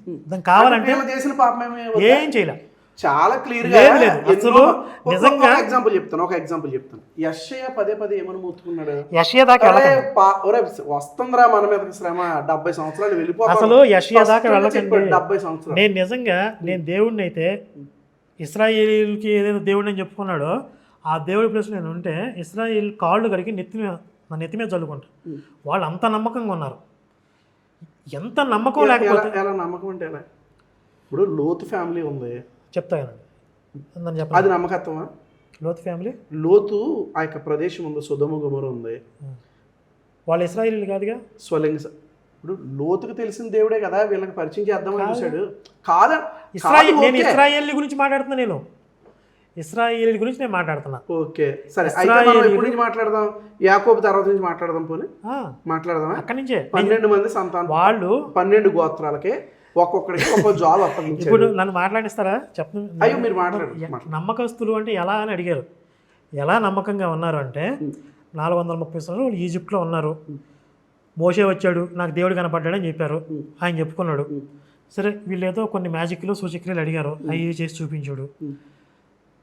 అయినా కూడా తట్టా బొట్టా సర్దుకుని ఉన్న పొలంగా ఫ్యామిలీ అంతా ఖాళీ చేసి పసిపిల్లలను భుజాలు వేసుకుని పారిపోతున్నారని తెలిస్తే రాజు చంపేస్తాడు అనే భయం ఉన్నా కూడా మోషే వెనకాల దేవుడు ఉన్నాడు అనే నమ్మకంతో బయలుదేరి ప్రాణాలకి తెగించి నమ్మకం పెట్టారు. నమ్మారు కదా. సముద్రం దాటించారు, చీల్చారు అంటారు. అదే దాని మీద కూడా డిబేట్ జరిగింది. చాలా కాంట్రడిక్షన్ ఉంది. ఎందుకంటే ఎన్నో అద్భుతాలు చేస్తున్నాయి కానీ వారు నమ్మలే, అసలు చేయలేదు. వాళ్ళని అడవుల్లోకి తీసుకొచ్చిన తర్వాత వాళ్ళకి తిండి లేదు, నీళ్లు లేవు, ఏడ్చారు. 40 సంవత్సరాలు మీ చెప్పులు అరిగిపోలేదు, మీ బట్టలు చిరిగిపోలేదు. అది అద్భుతం కదా బ్రదర్? ఇప్పుడు మీరు 40 సంవత్సరాలు బట్టలు వేసుకున్న ఇది ఏమంటుంది ఇది మన కుర్తా అది పైజామా ఎవరు చెప్పారండి? 40 సంవత్సరాలు వాళ్ళు బట్టలు చినిపోలేదు ఎవరు చెప్పారు? రచయిత చెప్పాడు. ఇస్రాయేలీలు ఎవరని చెప్పారా? మీకు అనుగుణంగా ఉన్నప్పుడేమో రచయితకు వచ్చేస్తున్నారు, మీకు అనుకూలంగా ఇది లేనప్పుడేమో దేవుడి దగ్గర. ఇప్పుడు మీరు ఒకటి క్లారిటీ ఇచ్చాను నాకు. ఫస్ట్ బైబిల్ రచయిత ద్వారా రాసిందా లేకపోతే దేవుడి వాక్యం దేవుడికి ఆపాదిద్దామా? మీరు అది చెప్పమంటారా? ఒక మతాన్ని తయారు చేయాలి అనుకున్న వ్యక్తులు బైబిల్ రాశారు. వాళ్ళు రాసిన దాంట్లో నుంచి లూప్ హోల్స్ పట్టుకుని ఇవి లాజిక్కి సరిపడట్లేదు అని నేను ప్రశ్నిస్తున్నా. ఇప్పుడు ఒక క్రిమినల్ని ప్రాసిక్యూట్ చేస్తున్నారు, కంప్లీట్ చేయండి. జడ్జి గారు ఇంట్రాగేషన్ జరుగుతుంది. అతను నేను ఇలా చేశాను, ఇలా వెళ్ళాను, అక్కడికి వెళ్ళాను, ఈ నేరానికి నాకు సంబంధం లేదు అన్నాడు. నువ్వు పలానా టైంలో అక్కడ ఉన్నా అంటున్నావు కదా, మరి ఇక్కడ ఎలా ఉన్నావు? ఏదో ఒక లాజిక్ అడిగారు. ఇప్పుడు అతను చెప్పిన వెర్షన్ నువ్వు తీసుకుంటావా? లేదా తీసుకుంటే మొత్తం తీసుకోలేకపోతే లేదంటే ఎట్లాగా? అతను చెప్పేది తీసుకుంటాం, కానీ ఎక్కడ లాజిక్కి సరిపోతుందో అక్కడ తీసుకుంటాం. ఎక్కడైతే హైడ్ చేయాలని ప్రయత్నం చేస్తున్నాడో అక్కడ పట్టుకుంటాం. ఇక్కడ లాజిక్ ఎక్కడ సరిపోవట్లేదు. వాళ్ళు ఏడ్చారు, మాకు ఐగుప్తులో చక్కగా జరిగింది, మమ్మల్ని నమ్మించి అడవుల్లో తీసుకొచ్చి మమ్మల్ని ఏడిపిస్తున్నారు అని చెప్పి వాళ్ళు మొత్తుకున్నారా లేదా? మేము తిరిగి ఐగుప్తుకి వెళ్ళిపోతామని చెప్పి తిరుగుబాటు చేశారా లేదా? ఒక జనరేషన్ మొత్తం అడుగుల్లో చచ్చిపోయిందా లేదా? చచ్చిపోయింది కదా. మీరు బట్టలు నలగలేదు, చెప్పులు అరగలేదు అంటారు. జనరేషన్ చచ్చిపోయింది అక్కడ. అంటే మీరు బట్టలు చెప్పులు, మీ దేవుడు బట్టల్ని చెప్పుల్ని కాబట్టి మనుషులు చంపేశాడు. ఓకే, మీది అయిపోయిందా? ఇప్పుడు లాజిక్ అండ్ రీజనింగ్ ఏమంటాం తెలుగులో? తార్కికం అంటాం కదా, లాజిక్ అండ్ రీజనింగ్. మీరు ఇప్పుడు లాజిక్ అండ్ రీజనింగ్తో మాట్లాడారు కనుక, తార్కికంగా మాట్లాడారు కనుక, ఒక జనరేషన్ ఎండ్ అవ్వడానికి గల కారణం ఏంటంటే అందులో ఉన్నటువంటి ఆ యొక్క థియాలజీ ఏంటంటే వారు దేవునికి అవిధేయులుగా ఉన్నారు. లేరని మీరు ఎలా చెప్తారు? వారు ఒక్క నిమిషం, మాకు దేవుడు చక్కటి ఆహారం ఇస్తున్నాడు బ్రదర్, అన్ని చక్కగా ఇవ్వలేదు. ఆ మన్నా టాపిక్ ఎందుకు వచ్చింది? మాకు మాంసం కావాలని. ఆ మన్నా తిని విసుగు పుట్టింది అన్నారు వాళ్ళు. అంటే ఏంటి అక్కడ ఆ మన్నా అనేది ఏంటి అసలు? అదేం పదార్థం? దేవుడిచ్చిన ప్రత్యేకమైన ఆహారం. దాని గురించి ఏం స్పెసిఫిక్? అదే బ్రహ్మ పదార్థమా? కాదు. ఆ బ్రహ్మ పదార్థం ఏంటో మాకు అర్థం కదా. మన్నా అంటే ఏంటి చెప్పండి. మన్నా అంటే దేవుడు ఆయన చక్కటి ఆహారం పంపించాడు. ఇప్పుడు వాళ్ళకు ఉన్నటువంటి పెక్యులర్ క్యారెక్టర్ ఏంటో చూడండి. ఒక్క నిమిషం, దేవుడి దగ్గర మొదట ఏమడిగారు? మాకు మాంసం కావాలన్నారు. మన్నా కురిపించాడు. 1 మినిట్ మన్నా కురిపించాడు. అది తిని కూడా వీళ్ళకి సాటిస్ఫాక్షన్ లేదు. ఎందుకు లేదు? ఇప్పుడు రోజు మనం అన్నం తింటాం. రోజు అన్నం తిన్నా మనం బోరు కొట్టట్లా. అంటే అన్నం కంటే వరస్ట్ అంత ఏదో రోజు అన్నం తిని కదా మీరు అప్పుడప్పుడు బిర్యానీ మన్నా అంటే అదేదో మంచు కురిసేదో. మీరు నిజంగా రోజు అన్నం తింటే, రోజు అన్నం తిన్నప్పుడు బోరు కొట్టకపోతే బిర్యానీ ఎక్కడి నుంచి పుట్టుకొచ్చింది? ఈ కిచిడీలు లేకపోతే నూడిల్స్, ఫ్రైడ్ రైస్ ఇవన్నీ ఎక్కడి నుంచి పుట్టుకొచ్చింది? ఏదైనా అన్నమే కదా అది కూడా. సరే పోనీ, కొంతమంది ఇప్పుడు పొద్దున్న మధ్యాహ్నం సాయంత్రం మనం అన్నం తినట్లేదు కదా, బోరు కొట్టే కదా పొద్దున్న టిఫిన్ పెట్టుకుంటున్నాం, సాయంత్రం ఏమో ఇంకోటి ఫ్రూట్స్ అవి పెట్టుకుంటున్నాం మధ్యలో. సరే ఇప్పుడు మీ దేవుడు మనుషులతో పోటీయా? అంటే ఇక్కడ వంట వాళ్ళు చేసేది కొంతకాలం బోరు కొట్టిద్ది అనుకుందాం, మీ దేవుడు చేసింది కూడా బోరు కొట్టిద్దా? ఎందుకు అంటే మీ స్వభావం అలాంటిది. అక్కడ వాళ్ళు ఏమంటున్నారు? అక్కడ వారి స్వభావం ఎలాంటిదంటే దేవుడు ఎంత చేసినా సాటిస్ఫాక్షన్ లేని, చవిసారములు లేని ఈ అన్నము మాకు అసహ్యమైనది. చవిసారములు లేని. ఫస్ట్ ఏమన్నారు? అదే నోటితో ఏమన్నారు? దేవుడు ఇచ్చిన ఆహారం అని ఏరుకోలేదా? ఆకలితో ఉన్నారు. అప్పుడు గడ్డి పెట్టే తింటారు.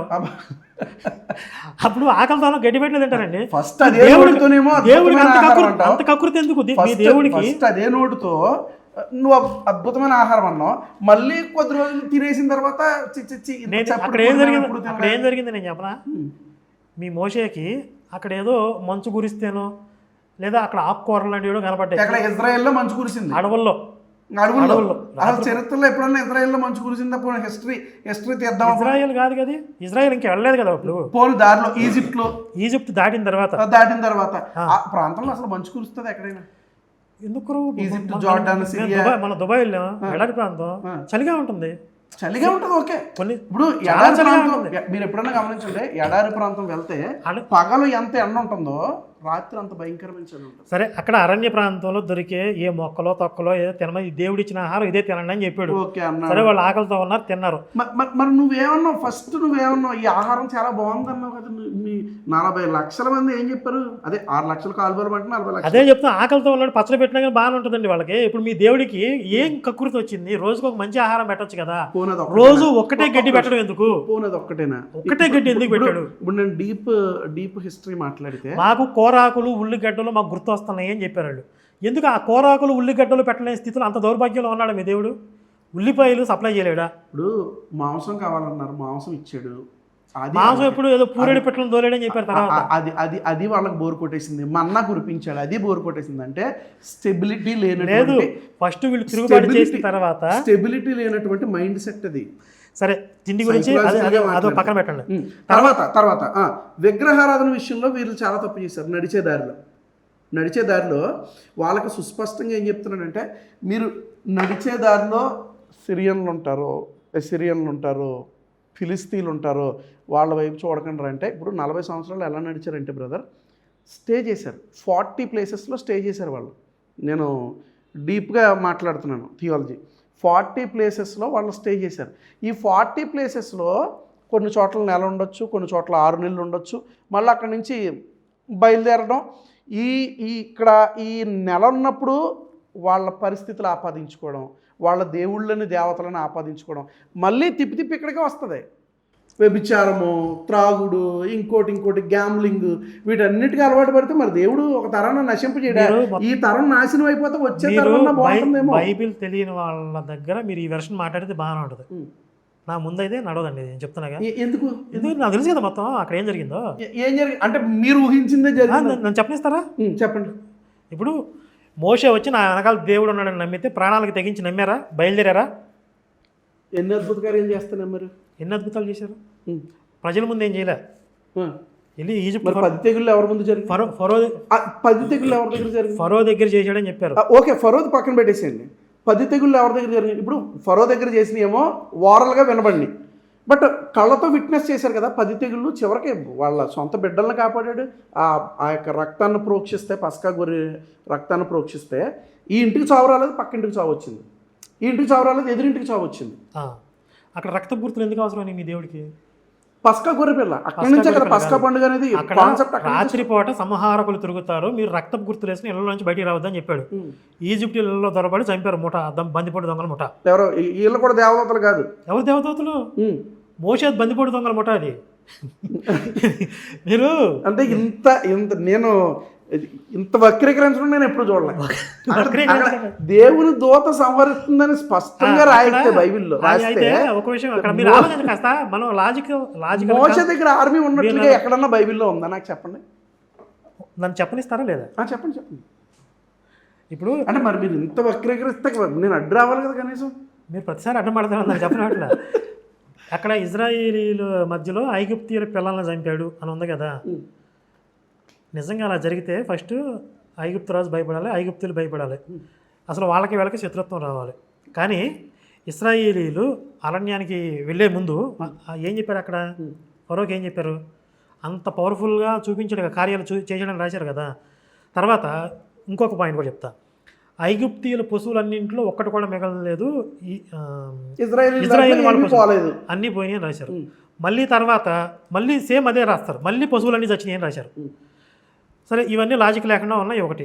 రెండోది, వీళ్ళు మొత్తం అన్ని చచ్చినప్పుడు మళ్ళీ పశువులు ఎక్కడి నుంచి వచ్చినాయి ఐగుప్తీయులకి? 2 సార్లు వస్తుంది అది, మీరు చూసుకోండి. ఓకే చెప్పండి. తర్వాత వీళ్ళు ఇక్కడి నుంచి బయలుదేరేటప్పుడు ఐగుప్తీయులని నగలు అడిగి తీసుకునిరి. అంటే వీళ్ళకి ఆల్రెడీ వీళ్ళ పిల్లలు చచ్చిపోయి, వీళ్ళ పశువులు చచ్చిపోయి, వీళ్ళ వల్ల ఇన్ని బాధలు పడుతుంటే వీళ్ళు నగలు అడిగితే వాళ్ళు ఎందుకు ఇస్తారు? ఇవ్వరు. ఒకటి. రెండోది, వీళ్ళు ఏం చెప్పారు? మేము అరణ్యంలో ఉత్సవం చేసుకోవడానికి మాకు పర్మిషన్ ఇవ్వు అని అడిగాడు మోషే. నా వెనకాల దేవుడు అన్నాడు, నేను వెళ్తాను, దమ్ముంటే నువ్వు ఆపు అల్లా. మోషే ఫరోతో ఎందుకు అబద్ధం చెప్పాడు? దేవుడుంటే. వీళ్ళు ప్రజలు పారిపోతున్నారని ఫరో వినినప్పుడు సైన్యంతో వెంటబడతాడు. అంటే ఫరోని మోసం చేసి అప్పటికి 10 తెగుళ్ళు వచ్చినాయి. చివరగా అన్ని అబద్ధాలు అంటున్నా, తొలి పిల్లలు అందరూ అన్ని అబద్ధాలు. అబద్ధం అన్నప్పుడు అసలు అదే కదా లాజిక్. ఇప్పుడు అన్ని జరిగితే వీళ్ళు అబద్ధం చెప్పాల్సిన అవసరం ఏంటి? ఫరోని మోసం చేయాల్సిన అవసరం ఏంటి? మళ్ళీ వీళ్ళు సైన్యంతో ఎందుకు వెంటబడ్డారు? పిల్లడు చనిపోతే ఇంక అందులో అబద్ధం ఏముంది? అదేనండి, కామన్ సెన్స్ ఆలోచించండి. నిజంగా ఇవి జరిగితే ఇప్పుడు మీరు అన్నట్టు మోషే బందిపోటు దొంగలు చంపుంటే సామాన్యమైన ప్రజలు నన్ను నాలాంటి కంప్లైంట్ వాళ్ళను, మీలాంటి నన్ను వాళ్ళను నన్ను ఒక చంపారంటే నన్ను ఒక వెర్షన్ చెప్తున్నామండి. ఇప్పుడు ఇక్కడి నుంచి అబద్ధం చెప్పి బయలుదేరారా, వీళ్ళు వెనకాల వెంటబడ్డారా, తర్వాత వీళ్ళు సముద్రం చీల్చాడు అని చెప్పి రాశారా, సముద్రం చీల్చాడు అనేది నేను మ్యాప్ కూడా జాన్ పాల్ గారితో డిబేట్ జరిగింది. చూడలేదు. మీరు ఆ డిబేట్ చూడండి. మొత్తం నేను మ్యాప్ కూడా చూపించి వాళ్ళు ఏ మార్గాన బయలుదేరారు, ఎక్కడి నుంచి ఏ రూట్లో వచ్చారు. ఇక్కడ ఈ ఉదాహరణ చూపిస్తున్నా. ఇది ఈజిప్ట్ పాయింట్ అనుకోండి, ఇది ఎర్ర సముద్రం అనుకోండి. వీళ్ళు వెళ్ళాల్సిన రూటు ఇలా ఉంది. ఈ కెనాన్, ఈ కనాను ప్రాంతం తీసుకెళ్తానని చెప్పాడు కదా, తెలుసు. అది అందరికి మ్యాప్ తెలిసిందే. ఇలా వెళ్ళాలి, ఇలా వెళ్ళి, కానీ వీళ్ళు ఈ సముద్రం దాటిన తర్వాత ఇలా ఇలా ఇలా ఇలా ఇలా ఇలా ఇలా వచ్చి ఇలా వచ్చి ఇలా వచ్చి ఇలా తీసుకెళ్ళాడు. 40 సంవత్సరాలు తిప్పాడని రాశారు. ఎందుకు? దీనికి కారణం ఏంటి? 40 సంవత్సరాలు వాళ్ళని తిప్పడానికి ఇక్కడ కారణం ఇందాక మీరు అన్నారు కదా, తరము నశించిపోవాలి. ఒక్క నిమిషం, నేను అక్కడికి వస్తాను. ఎందుకు స్ట్రైట్గా వెళ్ళొచ్చు కదా, ఇక్కడికి ఎందుకు తిప్పాడంటే ఇక్కడ ఫిలిస్తీన్లు ఉన్నారు.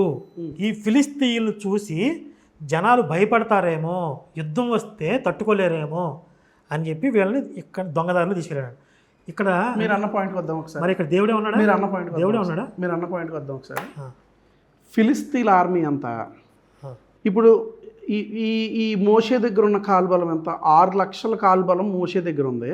ఫిలిస్తీన్ దగ్గర ఉన్న సైన్యం అంత సైన్యం ఉందా వాళ్ళ దగ్గరే? ఈజీగా ఫిలిస్తీన్లు చంపేసి వాళ్ళు వెళ్ళిపోగలరు.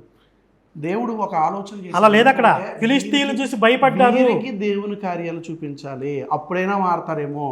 లేకపోతే దేవుని కార్యం చూపించాలంటే ఫిలిస్తీన్ని హామ్ పట్టాన్ని చంపేసి తీసుకెళ్ళాలి. ఫిలిస్తీన్లు చూసి భయపడకూడదు. ఎవరికి భయపడ్డాడు? ఆ కార్యాలు కాదు నేను అనేది. కార్యాలంటే ఆల్రెడీ వాళ్ళ అడవుల్లో తీసుకుపోయి చంపడమా? అదే కార్యం. మీకు వాళ్ళ అడవుల్లో తీసుకుపోయి చంపడం కార్యమా? మీకు ఆల్రెడీ 10 తెగుళ్ళు దేవుని కార్యాలు చూపించాడు. 10 తెగుళ్ళలో వారు ఎవరినైతే దేవీ దేవతలు అనుకుంటున్నారో వాళ్ళందరినీ ఆయన ఇది చేసి నేనే దేవుడిని నిరూపించుకున్నాడు. అక్కడ బయటకు వచ్చాక ఇంకా కార్యాలు నిరూపించుకోవడం అంటే నేనే నిజమైన దేవుడిని వారు నమ్మి మనసు మార్చుకుని ఆ దేశంలో అడుగు పెడతారేమో అని. ఇప్పుడు అంత అనుమానం ఉన్నాడు, అసలు వీళ్ళు నమ్ముతారా లేదా అంత అనుమానం ఉన్నాడు, వాళ్ళని పెళ్లి చేసుకోకూడదు. పెళ్ళి అంటే అగ్రిమెంట్. మీ వాడు ఒప్పందం చేసుకున్నాను అంటారు కదా, ఒక ఒప్పందం చేసుకుని నేను డౌట్ వస్తుంది నాకు ప్రతిసారి. నీకు ఇప్పుడు పెళ్లి చేసేసుకున్న తర్వాత పెళ్ళాన్ని నాకు ఎవరైనా వస్తే నువ్వు టెంప్ట్ అవుతావు టెస్ట్ చేస్తా ఉంటాను రోజు, అంత అనుమానం ఉన్నాడు పెళ్లి చేసుకోకూడదండి. మీ వాడు అనుమానకు మొగుడు అని చెప్తున్నారు మీరు. లేదు, మొగుడులో ప్రాబ్లం లేదు, భార్యలోనే ప్రాబ్లం ఉన్నప్పుడు ఖచ్చితంగా వాళ్ళు నమ్మకంగానే ఉన్నారు. సరే, మనంతా టాపిక్ అంతా డైవర్ట్ అయిపోయింది.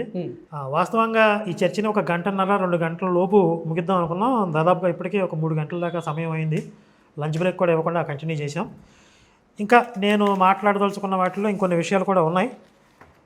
ఆల్రెడీ ప్రారంభించినటువంటి కొన్ని విషయాల్లో నుంచి మళ్ళీ వేరే వేరే టాపిక్స్ రావడం వల్ల చాలా లెంగ్తీగా ఈ డిస్కషన్ అనేది జరుగుతూ ఉంది. సరే, మళ్ళీ ఎప్పుడైనా ఇంకొకసారి సమయం పెట్టుకొని ఈ మిగిలిపోయిన అంశాలు లేదా ఇంకా ఏమన్నా కొత్త అంశాలు తీసుకుని కానీ ఇంకొక రోజు రవీంద్రనాథ్ గారితో చర్చని కొనసాగిద్దాం. ఇప్పటి వరకు జరిగినటువంటి ఈ చర్చలో చాలా అంశాలు చర్చకు వచ్చాయి. ఆయన వాదన ఆయన చెప్పారు, నా వాదన నేను చెప్పాను. ఇందులో ఎక్కడా కూడా వ్యక్తిగతమైనటువంటి ఆరోపణలు, వ్యక్తిగతమైన నిందారోపణలు కానీ విమర్శించడం కానీ అలాంటి వైపుకి వెళ్లకుండా హుందాగానే ఈ చర్చ నడిచిందని నేను భావిస్తున్నాను. అలాగే ఈ చర్చని వీక్షించిన వాళ్ళు కూడా విషయపరంగా మీరు కంటెంట్ని అర్థం చేసుకుని మీకు అర్థమైనటువంటి విషయాన్ని మాత్రమే కామెంట్ చేయండి, వ్యక్తిగత విమర్శలు లేకుండా. మన కార్యాలయానికి విచ్చేసి ఈ చర్చలో పాల్గొన్నటువంటి రవీంద్రనాథ్ గారికి మన శివశక్తి తరపున ధన్యవాదాలు తెలియజేస్తూ ముగిద్దాం. జై శ్రీరామ్, భారత్ మాతకి జై. ఈ యొక్క చర్చకి ఆహ్వానించినటువంటి కరుణాకర్ గారికి మరొకసారి ప్రత్యేక వందనాలు. ఈ చర్చ అంతా కూడా చాలా సబ్జెక్ట్ పరంగానే మేము డీల్ చేసాం. కరుణాకర్ గారు చెప్పినట్లుగా ఎలాంటి వ్యక్తిగత దూషణ లేదు. చూసేవారు కూడా సబ్జెక్ట్ పరంగా చూడండి. ఇక్కడ సబ్జెక్ట్ని ఇవ్వాలనేదే మా యొక్క ప్రాముఖ్యమైన ఉద్దేశము. చాలా ప్రేమతో ఆహ్వానించారు. ఇక్కడ హిందువా క్రిస్టియన్నా అనేది పాయింట్లో లేకుండా వాట్ ఈజ్ ట్రూత్, ఏది సత్యం అనే దాని గురించి మేము మాట్లాడాం.